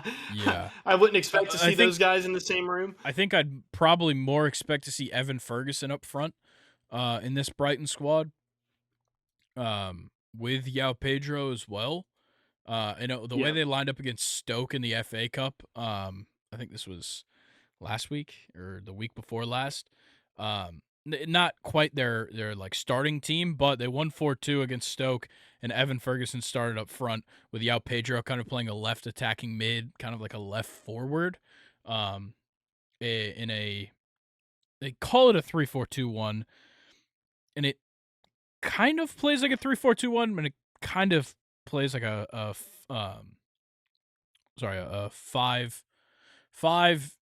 5-5-2-2-1. It's very weird to watch it used, but I've watched Brighton a couple of times when they've lined up similar to this, and it's entertaining for sure. It's very, very Manchester City derivative Oh, with the use of the yeah, fullbacks as midfielders. nice. Well, I'm going to go ahead and give a score prediction here. I mean, Yeah. it is only Brighton Wolves, but I think it is going to stack up to be a better game than what people think. I'm gonna say Brighton gets back into the win column here. I'm gonna go 2-1 Brighton. Yeah, I like Brighton's chances. I do know that missing Adingra and Matoma are definitely big losses, but I think Wolves kind of on the same side with missing players right now. So I'm gonna go Brighton. I think it's a safer route, and I'm gonna take them 3-2. I like it. But Tuesday we've got quite a long lineup of games. Only one really sticks out, but you have Nottingham Forest, Arsenal, Fulham, Everton, Luton, Brighton, Crystal Palace, Sheffield United, and then the game we'll talk about, which is Aston Villa versus my Magpies in Newcastle. This one also a bit of an interesting game. Um, these are two teams, first of all, that I considered. For Oh, being my team. Obviously, I landed on Manchester United. Probably not my best decision as of right now, as Aston Villa sits third in the table. They do have a game in hand. Or sorry, they have one more game played than Liverpool and Man City, who are both ahead of them. Well, Man City's tied with them on points, but Villa has kind of slipped up, and most of that due to a draw with Everton last week. It was not a good showing for Aston Villa. Um, it just no. seems like the goal scorers didn't come to play. Ollie Watkins, bad in this game. Diaby wasn't horrible. It just seemed like the chance creation wasn't great. But the good things from them, the defense is still solid, super physical. Like you have Konsa, Diego Carlos, Langley, and I'm trying to remember his Alex Moreno, the Spanish left back. That four is amazing, especially with Martinez behind them. And then in the midfield, Kamara and Douglas Luiz have been locked down. It's just about the attacking. And it just simply has not been good enough. And that's why you draw against Everton. That's why you only put up one against Middlesbrough. Like, it's pretty obvious that in these last couple of appearances for this team, they haven't had the goal scoring ability they've had throughout the season, and it's certainly been a part of why they're on a skid. Yeah, I like that take because if you look at the deeper stats in the Everton game, Aston Villa had 69% of the ball, more shots on target, but the same amount of big chances in the Yeah. game as Everton, which is just unacceptable, really. Yeah, that's really all I got for Aston Villa. But your Newcastle are coming off of a really brutal loss to City. Should have been a draw. And I kind of wanted you to take it away. What are you Yeah. thinking for Newcastle? I watched that one from zero to fucking Oscar Bob in the 90th plus one. Um, and it was brutal. I have to say, like, kind of wish Kevin De Bruyne waited another week to decide to come back, but obviously he didn't, considering he scored in the 74th minute, 5 minutes after he came into the game, and assisted Oscar Bob on the game-winning goal.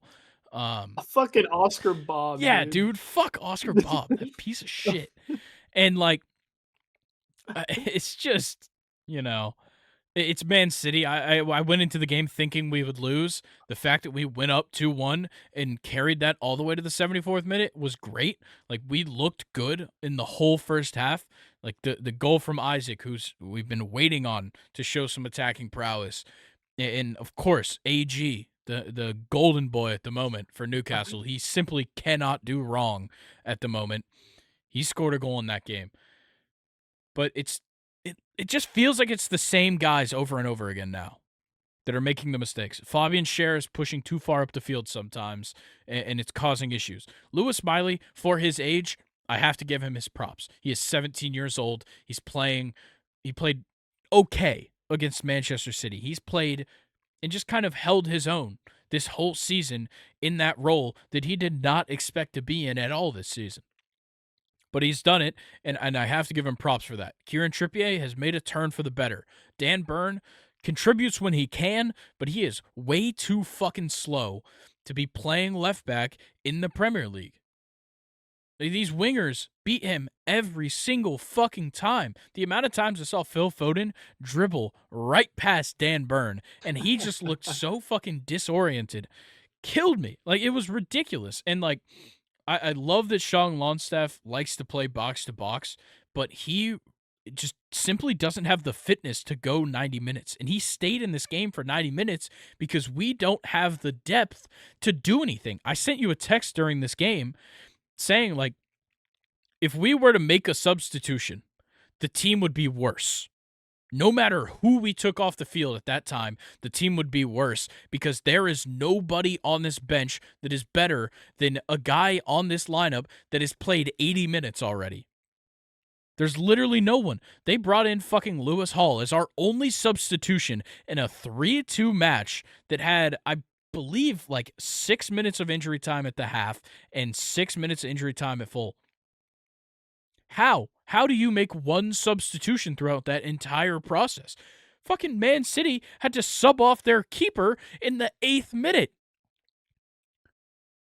Stefan Ortega had to take the place of Ederson after an injury in the 8th minute. And then they have, of course, the super sub of Kevin De Bruyne on their bench to come in, who, first of all, if you looked at this starting lineup, you would be like, oh, they should have won even without Kevin De Bruyne. And then they just put in Kevin De Bruyne over Bernardo Silva, who scored a goal in this game. Like, they just have this wealth of depth that is ridiculous. And then you bring on fucking Oscar Bob for Jeremy Doku, who has never tried to do something with the ball, or at least get it out from his feet, unless there is a defender within inches of him. He will not. He refuses to create space. He simply wants to walk up to you, dribble in your face a little bit, try and beat you to one side, and then maybe get a step past you to cross the ball in, and then it probably just hits a defender in the feet. Like, he is so ridiculous to the point where it's like, you have space and you need to use it. I don't know why I'm going on a tangent about Man City at the moment, but what I'm trying to say is that Newcastle simply does not have the depth to compete with a good team at the moment. We just don't. And it pisses me off, not only that we're not looking to sell some players, but we're not looking to bring anybody in. I keep seeing people are linked, and then I keep seeing shit like Eddie Howe doesn't want to bring anybody in this transfer window. Why? Why do you not want to bring people in? We started this season off so fucking well, and I get it. Tonali obviously derailed this whole thing. And then you factor in the fact that Nick Pope is out till April, and that really screws things up.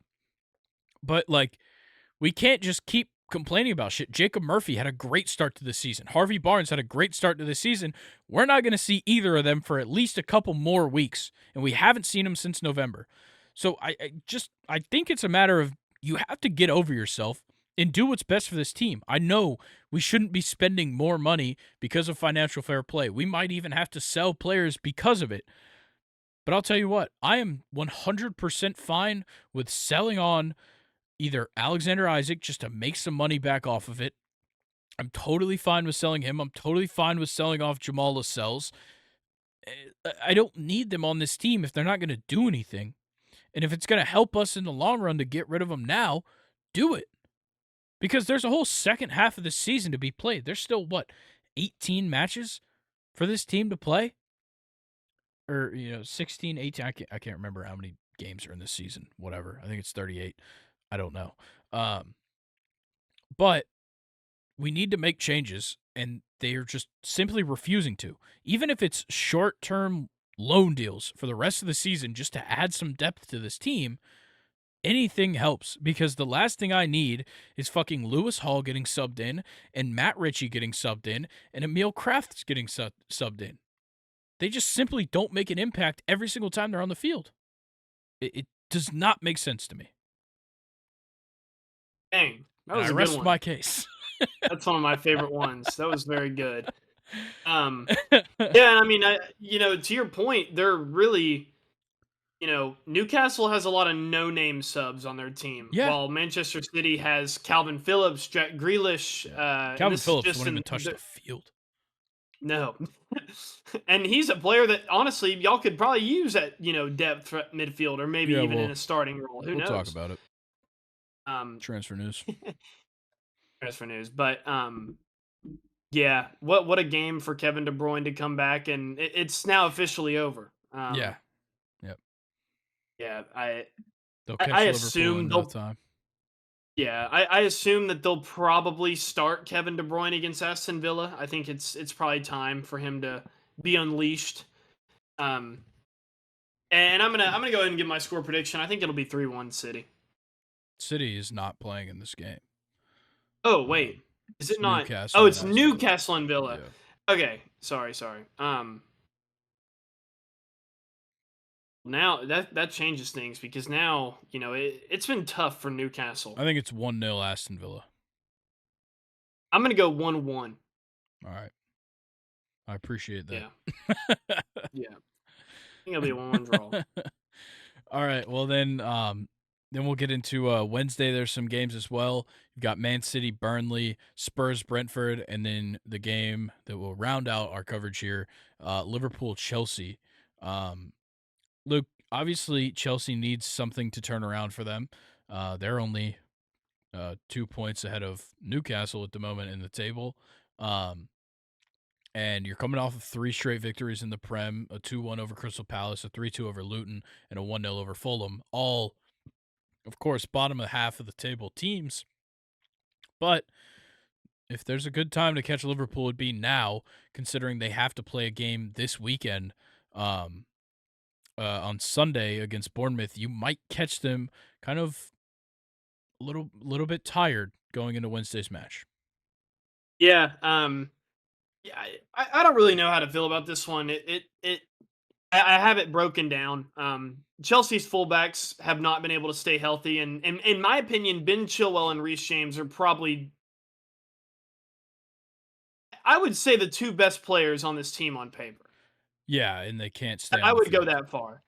They can't stay on the field. Moises Caicedo has overall been a good signing, probably not getting his money's worth. I've liked the way he's looked recently. He kind of started poor though. Yeah. Enzo Fernandez is decent.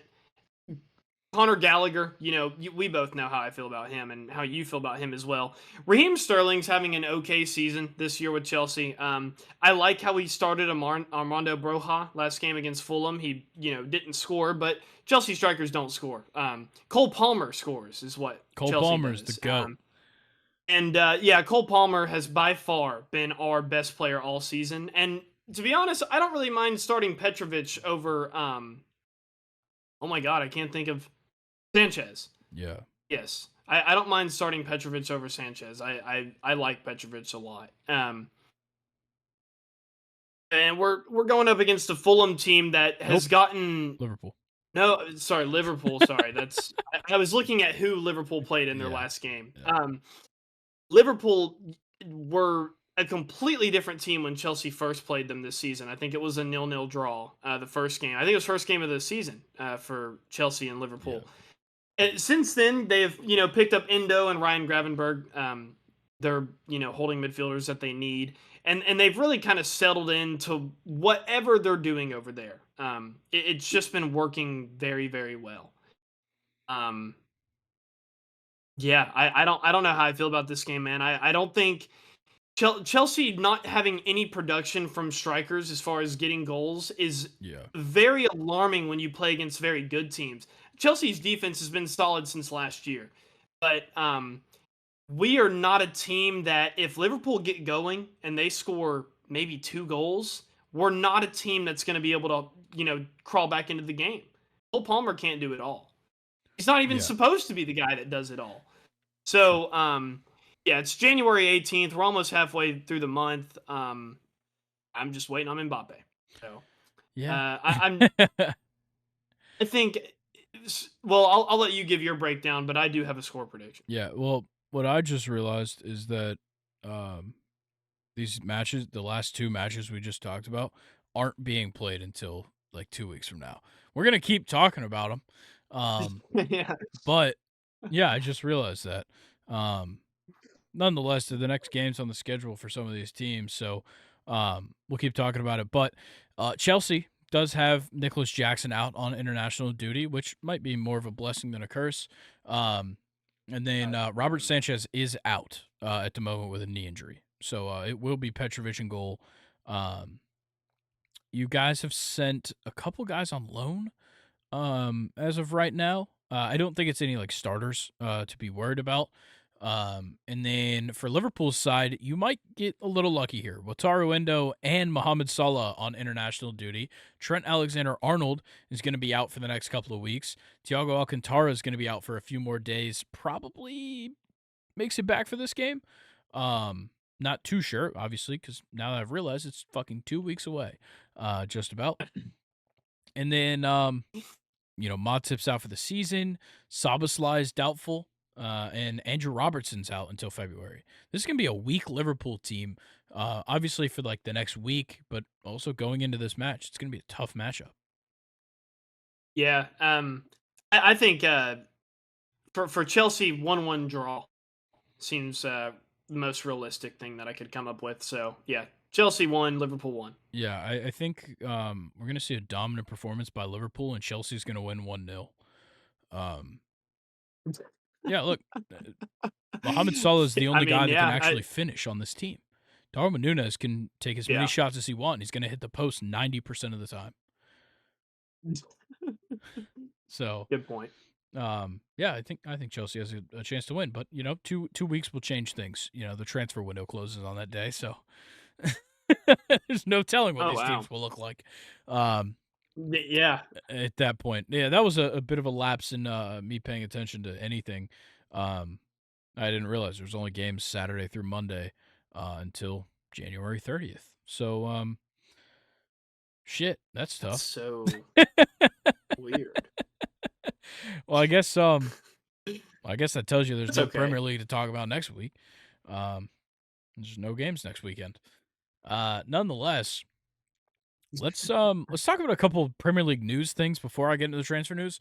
Manchester City have been issued a hearing date for their 115 financial charges from the Premier League. So we might be getting a points deduction coming up soon, a big one. And then Everton and Nottingham Forest will face minimum 6-point deductions this season after being charged with financial fair play violation. So Everton will be getting another deduction, and Nottingham Forest will be getting a deduction as well.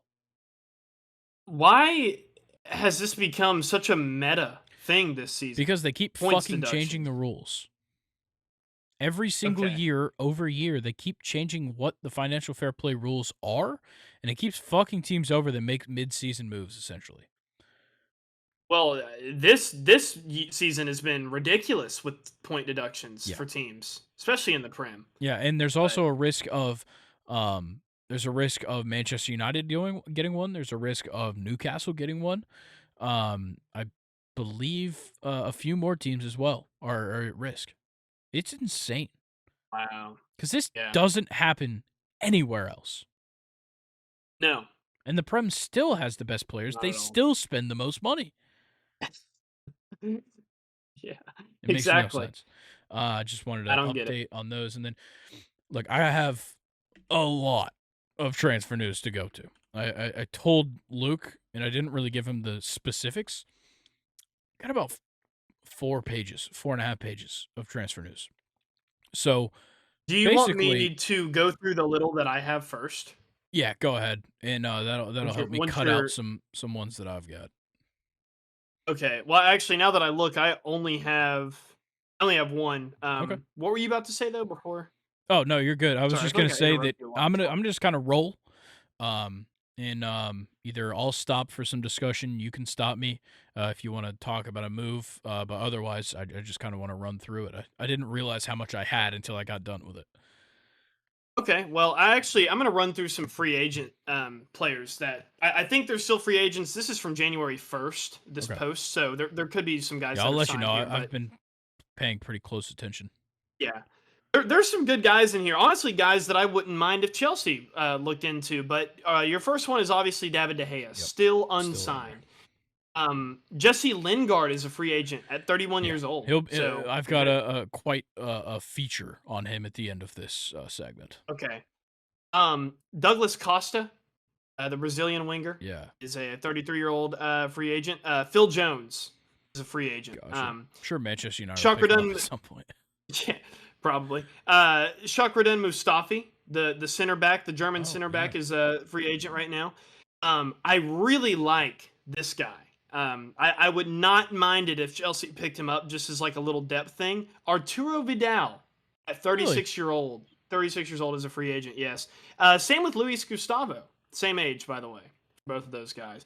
Jerome Boateng at 35 years old is a free agent. Ugh. And Javier Pastore, the midfielder from Oh, PSG, most notably, and I think more recently Juventus, is 34, and he is a free agent. interesting.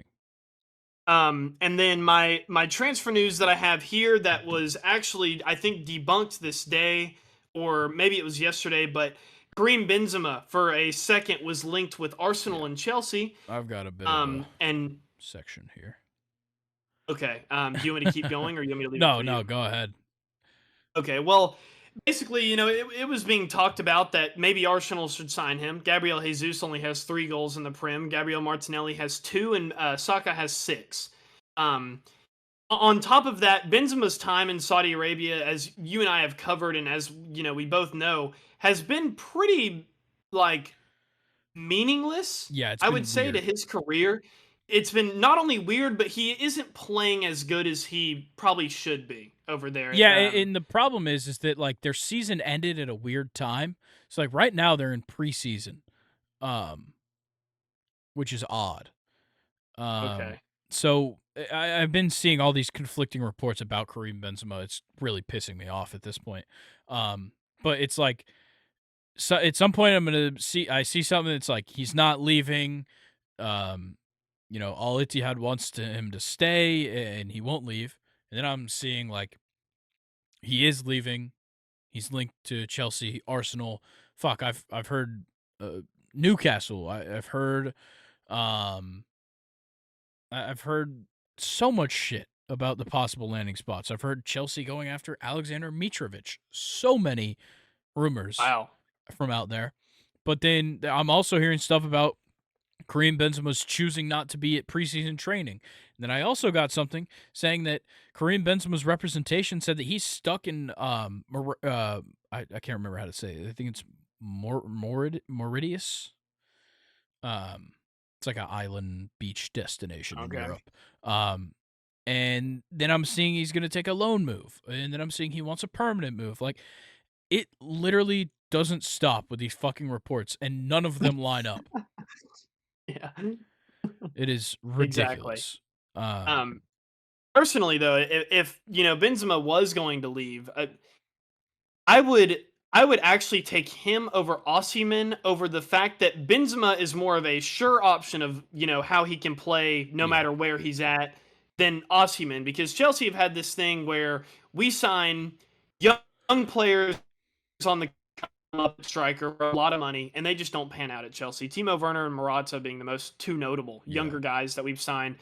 I think, getting a veteran guy that's already established himself as one of the best strikers in the world might be a better route for Chelsea, and we can sign a younger guy to sit behind that guy.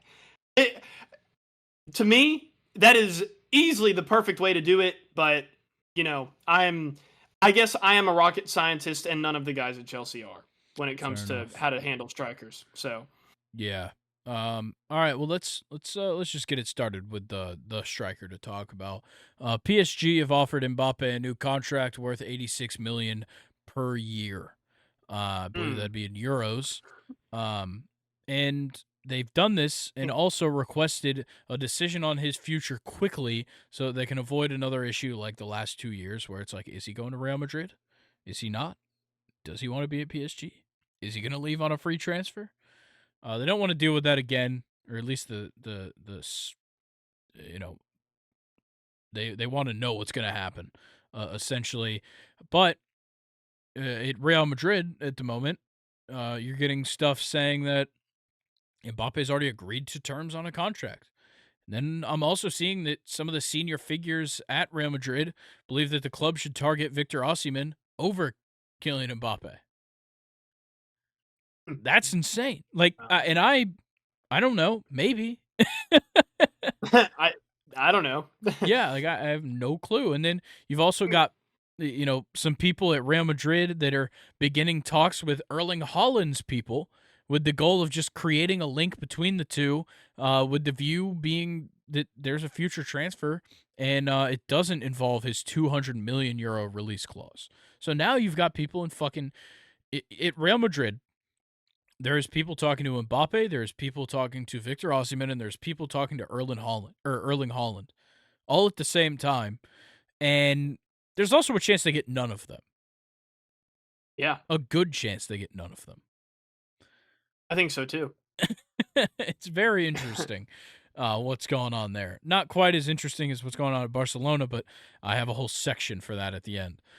So Well, we'll continue talking about PSG because they could sell on Gonzalo Ramos because it looks like Luis Enrique and the rest of the management is not convinced by his ability to play well in high-level matches. brutal. They spent 65 million euros on him this summer Yeah. and do not trust his ability whatsoever. That's what you can do when you have money like that. You just True. throw it around. True. Um, That one's interesting. I feel like he had a good showing at the World Cup, of course. And then like he was pretty good in Liga NOS last year, but I don't know. I guess to me it didn't seem like they were gonna need him to immediately make some ridiculous impact. I thought kind of the idea was that he's a young guy and they could take their time with him. yeah, especially when you consider the fact that they also have Colin as Yeah. well. Yeah, to already give up on a guy like that has shown so much potential, like Ramos. I don't. I personally really hate the PSG coaches for saying that they don't think he can play in high level situations because last time I checked, there was this World Cup where that guy kind of maybe not replaced Cristiano Ronaldo. So PSG Yeah. can fuck off. I really I hate that. Maybe it's the culture of your shit bye team that can't win anything in Europe. Yeah. So that's kind of where I lean there, and I'm honestly good if he leaves PSG. I just hope that other teams don't give up on him as well because I think there's still something there personally. I agree. Um, I think a but move to like a middle tier team in Spain um would be a great move for him. I think, making a move to like a team amongst the likes of like Real Sociedad, um, or something like that, just to go play meaningful time and yeah, just kind of prove to people that you are good. It's just the culture, the coaching, whatever it may be at PSG, just is simply not good, in yeah, which everybody or is one aware of of. yeah, or one of the like stepping stone prim teams Yeah, like a Brighton or like a someone yeah, in that kind of definitely. genre of Premier League team. Genre of Premier League team. I like Nice. that. Sorry, I kind of went in on PSG there, but I just want to reiterate the fact that it's ridiculous that replacing Ronaldo in his retirement World Cup isn't high level enough for PSG. Don't know, man. It's crazy. But speaking of the rich getting richer and constantly just doing whatever they'd like in the transfer market, Man City are exploring the option for a new winger. The top three candidates are Wolves' Pedro Neto, Girona's Savio, and Napoli's Kavishka Kvaratskhelia. None of those guys. Well, maybe Kvashrlila, Yeah. the Georgian. Yes. Maybe him. The other guys won't play. Savio is very good for Girona, and Girona sits atop the table in La Liga right now for some weird fucking reason. But he's not like he's not Man City starting winger level. But then again, they don't have the best wingers. Um, Jack Grealish is struggled to stay on the field this season. Phil Foden's been good at best. Um, just kind of running down the list, and you lost Riyad Mahrez in the summer. I wouldn't be surprised if they actually do make a move for a winger before this window closes. Yeah, I don't know. I just feel like with players like Bernardo Silva, Foden, Grealish, and Doku, you've invested a lot of time into some of those guys. I don't Definitely. know if wing would be the position I would go if I was City. Even Doku, like I know you just kind of shit on him, rightfully so, but like 21 years old, you Yeah. signed him out of Yeah. Anderlecht. He's not supposed to be good right off the bat, but I mean, maybe if I could see maybe replacing Jack Grealish. He's 28 years old, which isn't old, but like still for Man City, I feel like that's probably a player you can replace. But any of those players, even if you swap them with Jack Grealish, they're probably still not going to get, a really good amount of playing time like you think they might. Yeah. But I think kind of like you said, like Kvaratskhelia has the best chance, and it's not great. yeah, Um, yeah. all right, let's talk a little bit of Newcastle here. They made an attempt to sign Joshua Kimmich, but Bayern said that he is not available in January. His contract isn't up till 2025, but it seems like there's going to be a lot of interest this summer for him at least. So Joshua Kimmich definitely on the lookout for making a move. Hmm. That's Unfortunately, we interesting. could not get him because I would have loved to sign him and put him right back at center defensive mid like he started out Oh, as. yeah, he's the kind of guy that like he would be the most expensive player of that transfer window. No, surprisingly not. You don't think so? No, his valuation is much lower than it seems, um, Huh. because he is aging a little bit. Like he burst onto the scene at like 22. That was like 5 years ago, 6 years ago almost. Dang. Okay. Because you know and then when it comes to like a defensive mid slash fullback, you're not going to get as much money out of them as maybe some people would desire. Um, my biggest thing is that he would have to play defensive mid because he's not replacing Kieran Trippier at right back. Fair.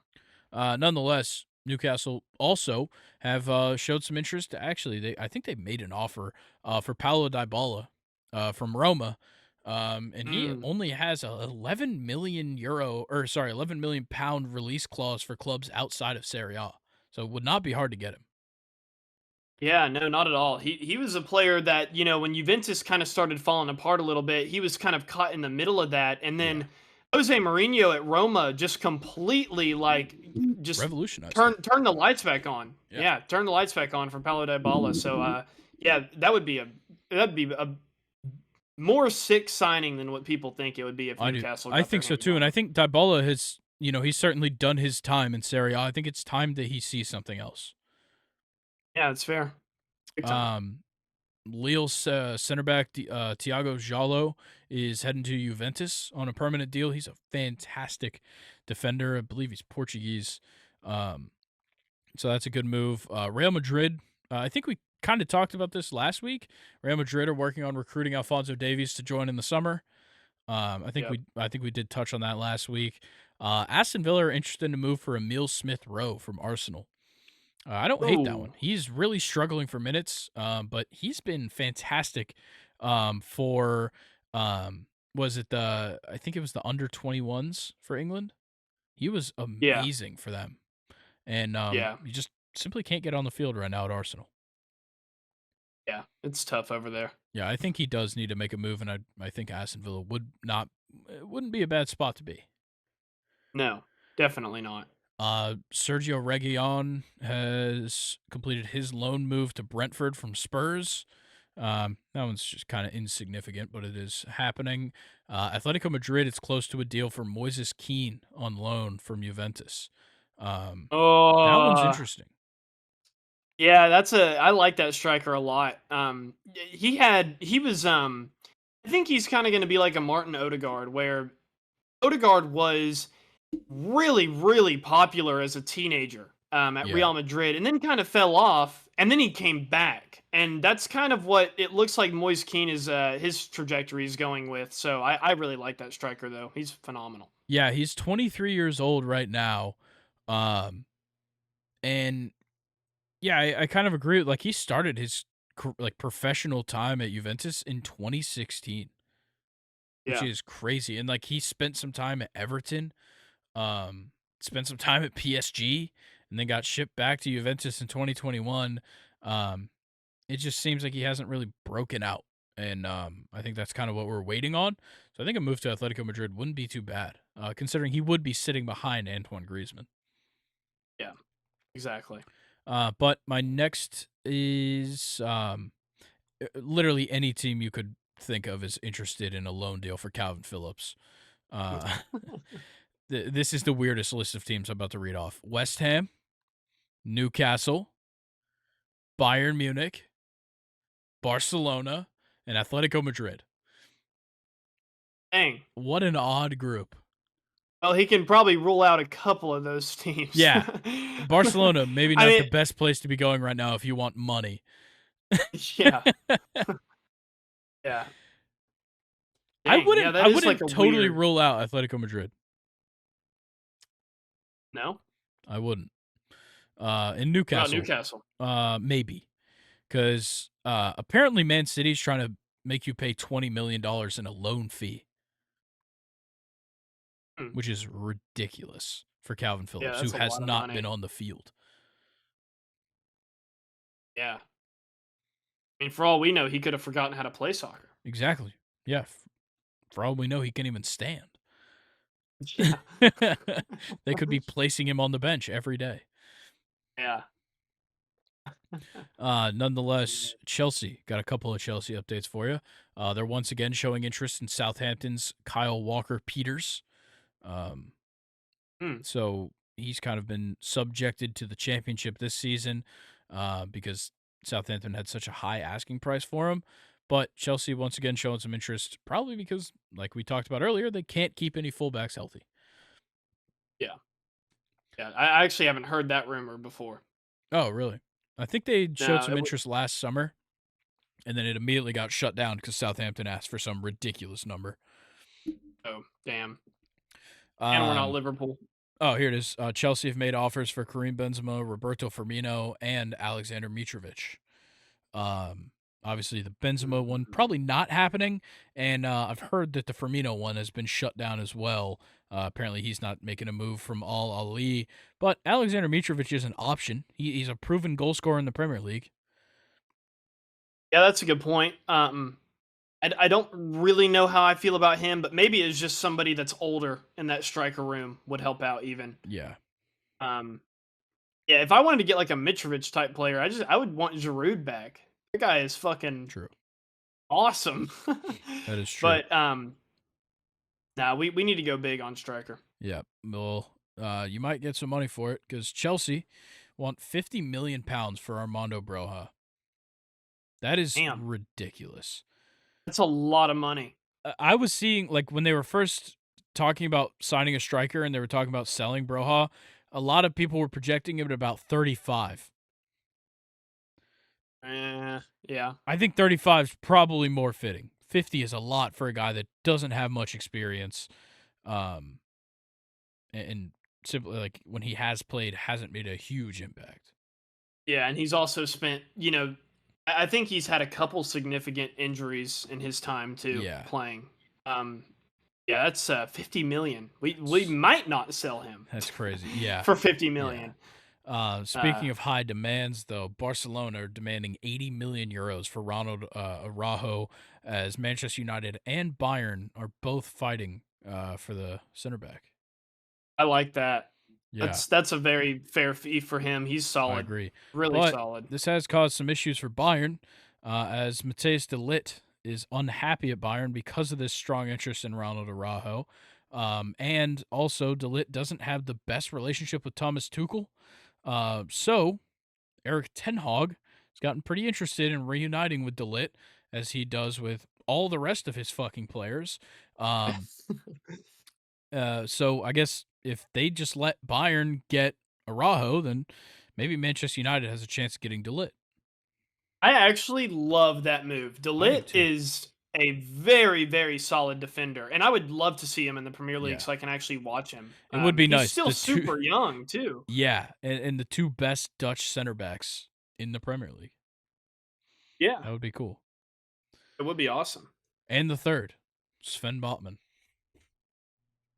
He might be third. I haven't really given it much thought past I DeLit I and, like Van Dyke. Stefan de Vrij a lot. Yeah, De oh yeah, Vrij's he's solid. also very good. He's at Inter, right? I think so. Yeah. Nonetheless, Sporting Lisbon, will only allow Victor Gyökeres, I believe is how you say it. I don't know how to say it. Gyökeres, to leave the club this month if his 100 million euro release clause is triggered. I've heard some interest from Arsenal, as well as a couple of Bundesliga teams, but I doubt anybody's gonna go for that 100 million for a January move. No, And no, then definitely not. this one's big. Brighton doing their thing, finding the young South American prospects. They completed the Here signing it is. of Argentine wonder kid and, interestingly enough, a ginger Valentine Barco from Boca Juniors for only 10 million US dollars. Oh yeah, pocket change. Yeah, nothing for I think he's like 17. Damn. Yeah. So I'm sure he's going to be Pro- amazing and then get sold to Chelsea or Arsenal or Man City and then he'll suck. yeah, Project Messi, Yeah, Ginger Messi. exactly. And then you have Renan Lodi has completed his move to Al Hilal from, I believe, Marseille was this team he was with this season. Real Sociedad have signed Geraldo Becker from Union Berlin, who had a fantastic year last season. But with how bad Union Berlin has been, they're going to start selling some people because they're probably heading right back down to the second league. Damn. This one's I really like. Gerard Branthwaite, the center back for Everton, is high on Manchester United's summer transfer list, with Everton possibly having to sell him to avoid another financial fair play violation. Jared Branthwaite has been one of the best center backs in the entire Prem this season, and it doesn't seem like many people are talking about him. Yeah, I know who he is. I just didn't even know he was getting playing time. Yeah, no, he has been so good this season, and it would be a good move for Manchester United, but they tend to ruin that often. Yeah, Then very again, often. sometimes signings from Everton work out for Man United, notably one. Yeah, that Wayne Rooney guy. Yeah, that weird looking ogre that scored one of the most beautiful bicycle kicks I've ever seen. Manchester United also interested in signing Real Sociedad winger Mikel Oyarzabal in the summer. United are willing to trigger his 60 million euro release clause. Bro, So that one wouldn't be till the summer, but I still think it would be a good move. If they get him, you can just go ahead and leave Anthony next away game. Oh man, Don't even take him on it the would be a bus. dream come true, I believe. Yeah. That Oyarzabal is sick. Yeah. Sick at soccer. Yeah, he is awesome. And then Chelsea wants 17 million pounds for Kepa if Real Madrid would like to keep him this summer. Only 17? Yeah, but the goalkeeper market is very low right now. And he would be their backup. Yeah. So who would want to pay 17 million to be the backup? That is true, but I mean Kepa is still a young, sure. option at goalie. I love the way that he earned his spot back last season. We should have never loaned him anywhere. Yeah, I I agree. think I would if it was up to me, I would probably let Kepa come back and keep Petrovic and let Sanchez go. Yeah, that would probably be a good move. But this one is definitely a good move by Chelsea. Some Chelsea executives traveled to Brazil to close the transfer for Estavao Willian, also known as Messinho, and will trigger his 60 million euro release clause. This kid's supposed to be next up. We'll see what happens. I never heard of that guy either. Fair enough. I think he's like 16. And he had a $60 million million euro release clause. Yeah. Shit. So he better be fucking good. Yeah, and his name's William. Yeah, and Messinho. Yeah. So that's a good sign. Napoli have shown interest in Tottenham holding midfielder Pierre-Emile Højbjerg. I wouldn't hate that Mm. move. Nah, he's a solid center mid. Yeah, this one was interesting to me. Serhu Girassi has decided he's going to wait till the summer if he's going to make a move from Stuttgart. West Ham shown a lot of interest in him. A couple of Prem teams showed quite a bit of interest in him. He's been fantastic in the Bundesliga this season.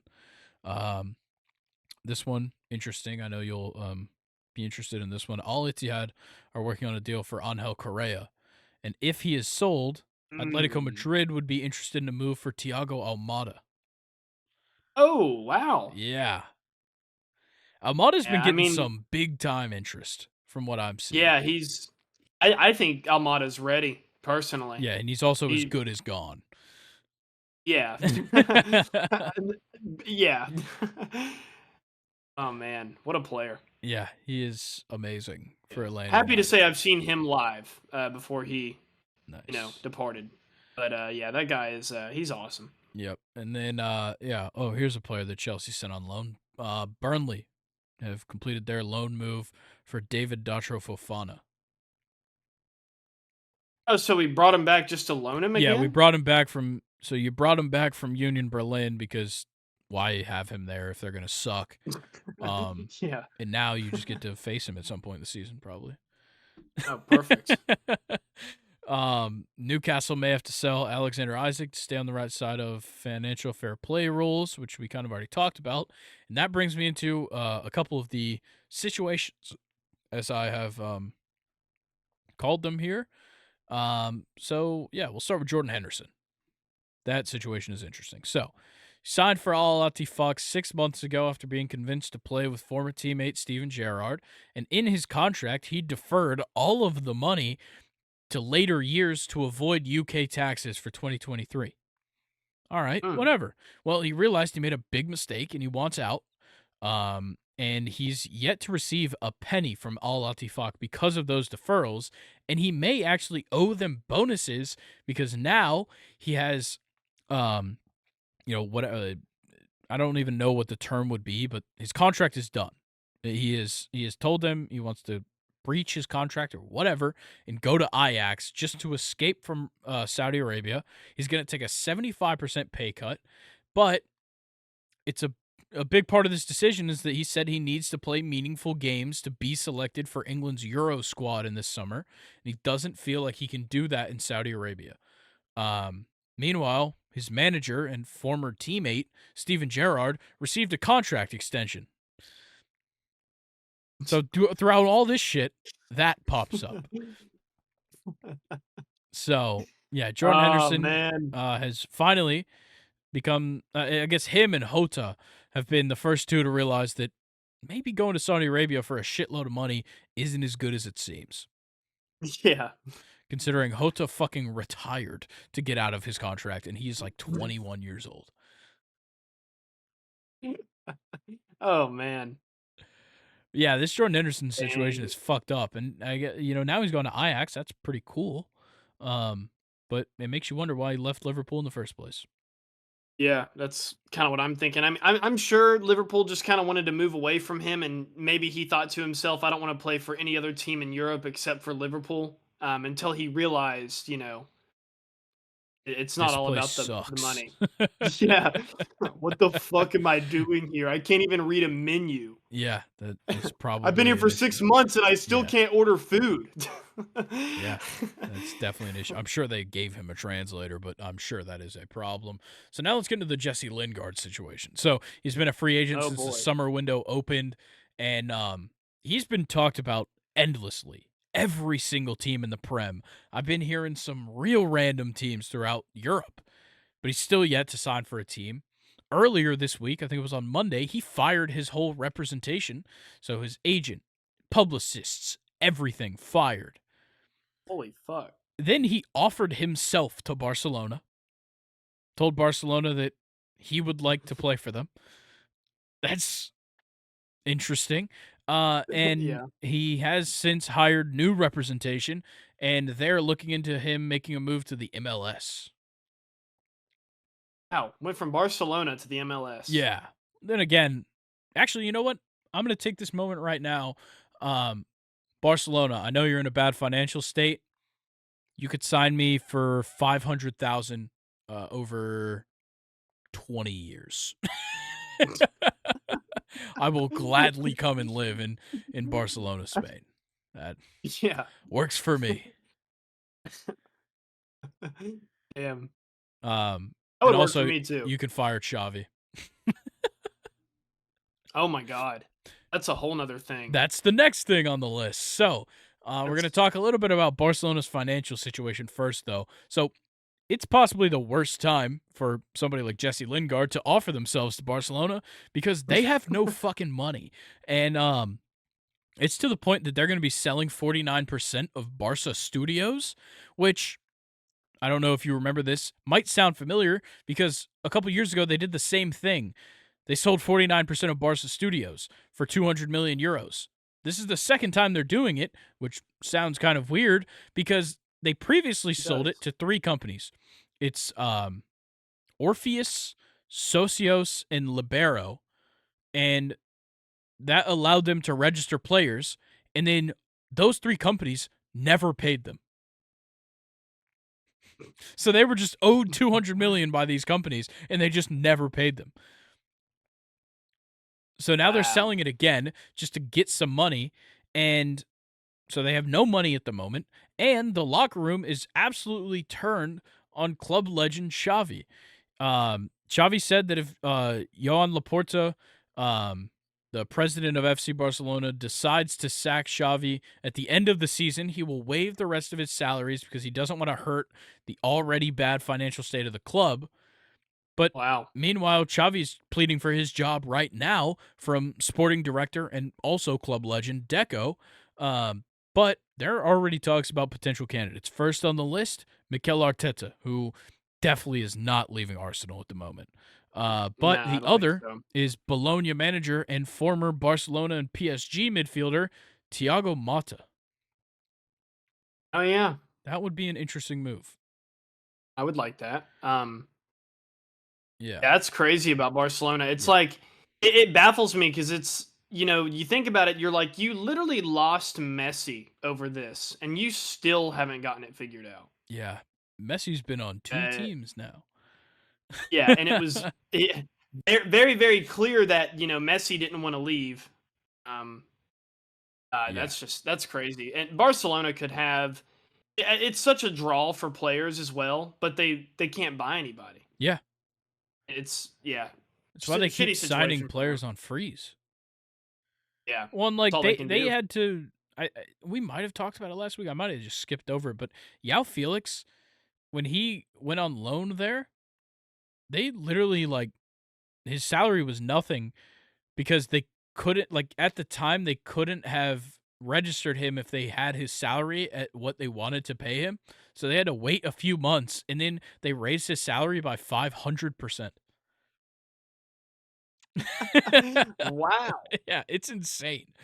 Um, damn. I I think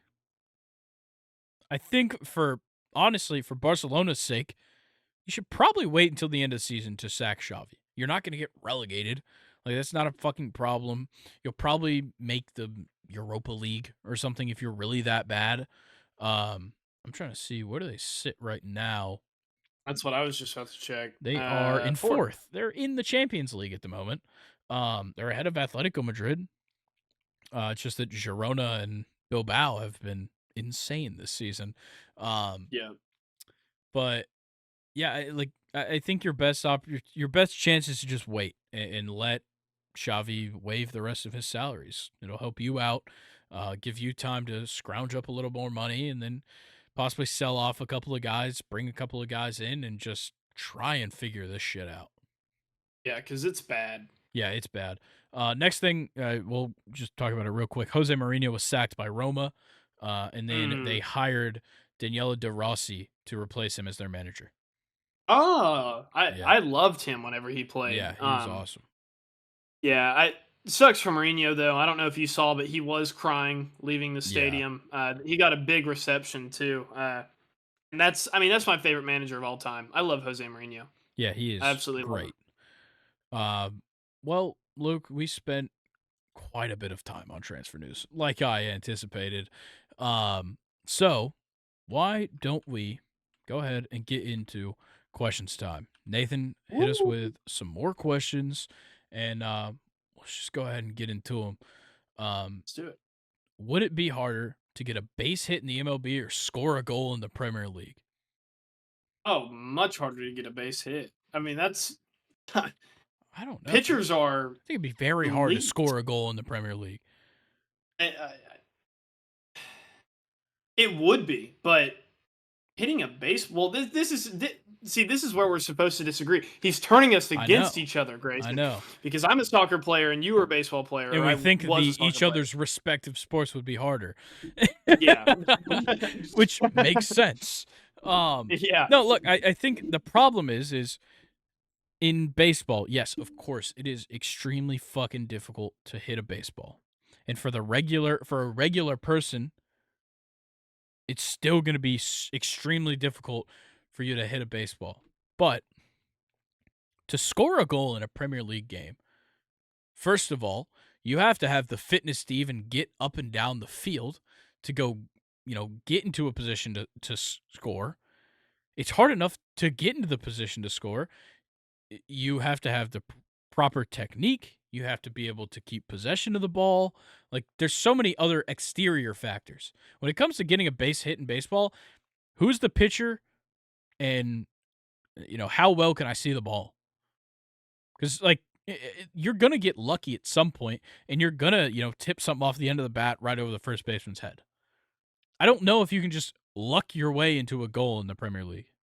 That's that's a fair statement.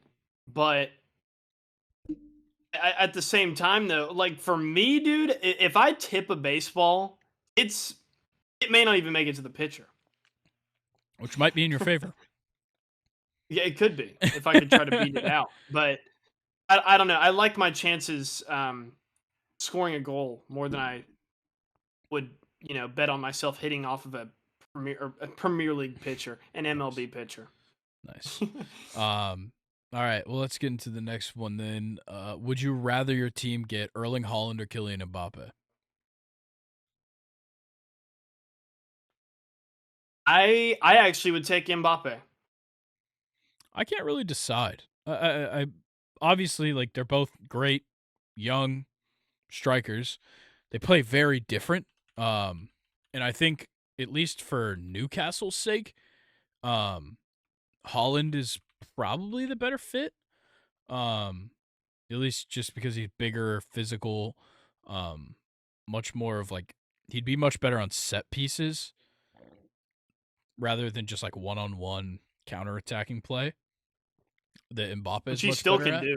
Yeah, which Holland definitely can still take people on one-on-one. Well, I think they're both the same age, right? I know Holland's Um, 23. Mbappe's 25, so Holland's actually 2 years younger. okay. Um, yeah, I think I'd take Erling Haaland simply for the fit in my team's squad. Because like I would Yeah, love to see Kieran Trippier sending in corners and crosses and free kicks into the box to Erling Haaland. that'd be fantastic for y'all. Yeah. Um. We can dream. Yeah. Exactly. But instead, we have Isak and Nicholas Jackson. Yep. Hmm. And sometimes fucking Callum Wilson. Yep. Uh, all right. Next, Luke. How many chances would it take for you to get a hit off of Grayson pitching? Okay, I'll give you a hint. If I pick my arm up for an extended period of time, it feels like it is going to fall off of my shoulder.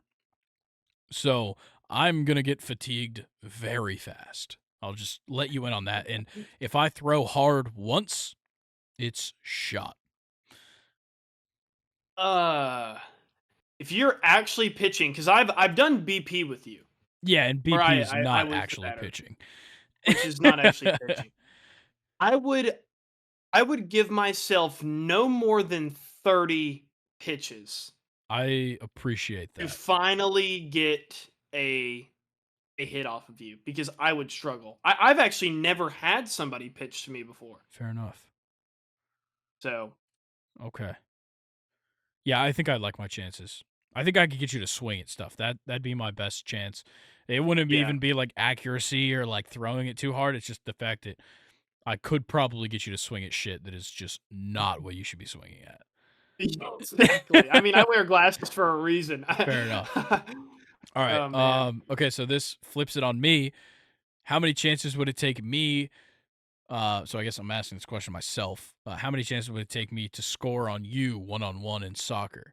So I'm Mm, gonna go with you are defending me one-on-one, and there's a okay. keeper that's not that good. Okay. So like an average keeper, I'd say. Yeah. I'm trying to think. Um, I I was gonna let I you don't think take I'm this one fast first. enough to just beat you, and I certainly don't have the footwork. But like, I'm sure at some point I could get you to just like reach a foot in and catch you off balance. I feel like that could happen at some point. Yeah, where you would get me is whenever I play defense, I was super aggressive and I tried to play really fast and I was very handsy. And I would if I was going up against somebody that is much larger than me, like Yeah. you, I would play even more aggressive than normal because I just have to. Yeah. With that being said, if you could somehow, while on the ball, get me to be aggressive and kind of like make me, like you said, lose my balance a little bit because I'm like Yeah. overcommitting to your body and not even really going for the ball because you're probably blocking it. Yeah. That is how you could get me. I think it Uh, would I think it would take me somewhere around 10 to 15 attempts. 10 to 15. Yeah. I think it's a more Okay. drawn out thing cuz like I feel like and I could be way out of pocket here. I feel like I could keep possession okay. It would just be when I try and get a chance to score, either you get in front of it or I just miss. Yeah. I would give you 25. 25. Okay. 10 to Look, 15 like I have some never played organized soccer, but I've just like kind of fucked around and like I've played it like I've run around and kicked the ball and dribbled a little bit. yeah. But I can kick no, pretty well. I'll give myself that. your advantage would definitely be Physicality. just physicality Yeah. for sure. Yeah. Okay. All right. We'll switch up the thoughts here. What would be your last meal? Ooh, I've actually thought about this before. It would be a either a ribeye or a New York strip with mashed potatoes and broccoli. Really, you're eating vegetables in your last meal? Well, just collectively, I feel like. I mean, if we can just do anything we want, Yeah. Fuck it. uh, What? They're gonna I don't kill you know. after this. I don't think they care. That's that is such a good meal though. And what if they It don't get is. my steak right? That that's another problem. Do prison cooks know medium? Okay, well Medium well? let's just assume this is we're not on death row. We haven't committed some ridiculous crime that gets us killed. And it's just a matter of we know we're gonna die tomorrow. What foods do we want for dinner? Oh, Let's I'd just go to say Fogo de that. Chão. Fogo de Oh, Chão, the okay. So you're restaurant, going out to The eat. Brazilian Okay, steakhouse. Yeah. I got you. Um, I'm gonna try and not just pick like a million fucking things that I would like, and try and narrow it down to something or like a couple of things. Um, but I gotta go. I'm gonna go like appetizer, entree, dessert. I think that's a normal meal for some people. Okay. So Yeah, yeah. I'm gonna get specific with this one. There's a Italian restaurant we used to go to when my grandma lived in Palm Coast, Florida, called La Piazza, and they did this garlic grilled cheese as an appetizer that was fucking phenomenal. Like whole fucking slices of garlic that was confit inside of the grilled cheese, but also on top with like an olive oil. Amazing. That's That sounds got to be the incredible. appetizer. For the entree, um, Yeah, it's tough. I love just a fucking good steak, for sure. But personally, I'm just such an Italian food guy. Um, I would love a vodka, like a vodka sauce, chicken cutlets, sub, just a hero. Okay. Something real simple. Um, and then dessert, I'm keeping it Italian. Tiramisu is my favorite dessert, far and away. So I'm just going all That's Italian. is that actually your favorite dessert out of Yes, anything? it is I think phenomenal. well, I swear we've talked about this before, but I also love tiramisu. Yeah. It would definitely make my top 5, but nothing is taking pumpkin pie from number 1 Oh, for me. nah, that's a But bad take, brother. tiramisu, oh my god, tiramisu. Yeah, Mm. my dessert power rankings go tiramisu, just a plain ass cheesecake, just a plain Yeah. cheesecake is amazing. And then you start getting into like the ice creams and shit. That's Yeah, yeah. yeah. All right, last question. Back to sports. Mm. Best keeper of your lifetime. Goalkeeper? Yeah. Better check. Easy. Mm. Easy.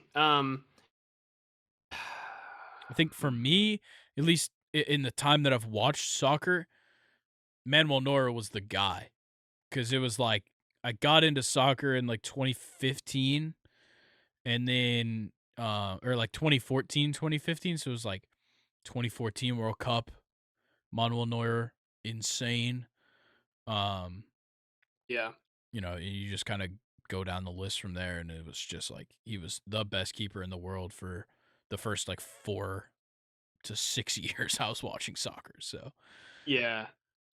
I would also one of my favorite ones, and he's definitely one of the better ones. I don't know if you could put him ahead of a lot of people though, but Keylor Navas yeah, was he was always somebody great that I once he really, kind of really got his liked. shot at Real Madrid. Yeah, won a lot of Champions Leagues Definitely, on those yeah. teams. Obviously, you have to also shout out the guy that he ended up replacing. Iker Casillas was amazing. Yes, for Gianluigi sure. Buffon was amazing. Probably much before I was even born, all the way up until like last year when he retired. Yeah, I would actually number 2 for me would be Buffon. I totally forgot Yeah, about him until you said that. yeah. Yeah, number It's 2 is interesting that definitely like Buffon. yeah, and Petr Cech would definitely be up there for me. It's interesting there's not more in the Premier League. Um, Yeah, it definitely is. because now And when you I look don't at know it, it's why. like you've got some of the best at the moment. Yep. It is Yeah, interesting. that is true. Yeah, I think I'd have to go Manuel Neuer, maybe just more for nostalgia, in my mind, Yeah. and then Gianluigi Buffon, and then probably Iker There Casillas. there are a couple, like, I mean, we maybe not in our lifetime, but, like, all time, you could say, like, Kasper Schmeichel, Edwin Yeah, van der yeah, yeah. Of Sar, course. Um, uh, so many. David Seaman for Arsenal, Yeah, for sure. Yashin. Is he a Prim player? I don't know if he was in the Prem. I I think he doubt didn't it. he spend his whole career in Russia? Probably, but that man was fucking good. Yeah, he literally played for Dynamo Moscow for 20 years. Yeah, that sounds about right. Oh, man, I that's a just I true just love Soviet that right his there. his FIFA card. He has a fucking hat on. Yeah. That's my favorite thing about him. I don't really know much else. He lived uh he was born in 1929. Literally Oh, so straight he up only born in the Soviet Union and died in the Soviet Union. Yeah, Lived and yeah, died in Moscow as well. He was born and died in Moscow. Um yeah, and he played for the Soviet Union Olympic team in his international career and the Soviet Union international team. damn. Straight up Soviet Union till he That's died. a full-blown communist right Yes, sir. there. One of the best. Yeah. He's actually the only goalkeeper to ever win a Ballon d'Or. Top 3 greatest communist of all time. Yeah, Yashin. yeah. Um, who was the guy in like the Congress? McCarthy, Congress. right? What? He was in like the U.S. Congress. It's like the whole like the Crucible is based on it. You don't know what I'm talking Um, about? was he the guy that like gave all the It was paranoia about like the Red McCarthyism Scare or and whatever. yeah, yeah, Yeah. yeah, yeah. I don't I know if know who he that was guy the is. guy that was the communist or the guy that was accusing people of being communist, but he's probably top 3 communist. I think he was the guy accusing. Even better. Yeah, He was just pointing. He was, hey, when you point fingers, you're pointing 3 back at yourself. I have way too much hand sanitizer on my hands. Fantastic. Well, I think that's a fantastic reason why we are done here. Luke has put on the hand sanitizer. Um, he's cleaning himself of whatever the fuck we just talked about for 2 hours and 40 minutes going on. Sorry, So that was crazy right there. guys, we're not going to keep you here long. Just make sure that you're following, liking, subscribing, commenting, turning on notifications on YouTube, and then you're going over to that podcast platform, or maybe you're already there and you're going to put or you're going to rate 5 stars. And then you're going to leave a written review and you're going to follow us there. Then you'll visit the link tree. You'll head to all those social media accounts, which are all written right here below us. And then we will see you guys next week. Luke, anything for the people before we get out of here? Um, Nah, just have a good safe weekend and watch some playoff football. You don't want to miss it. I often fall victim of the Steelers aren't in it, so now I'm just going to not watch football as if I don't care. Can't But do that. really, it's gonna be good games. It's good to keep up with it anyway. And hey, Definitely. you can root for people to lose if you want to. That That's is always true. fun. That is true. So So, guys, enjoy all the football this weekend. Enjoy the little bit of soccer this weekend. And yeah, I think that's all. So we'll see you guys next week. Enjoy. Peace. peace.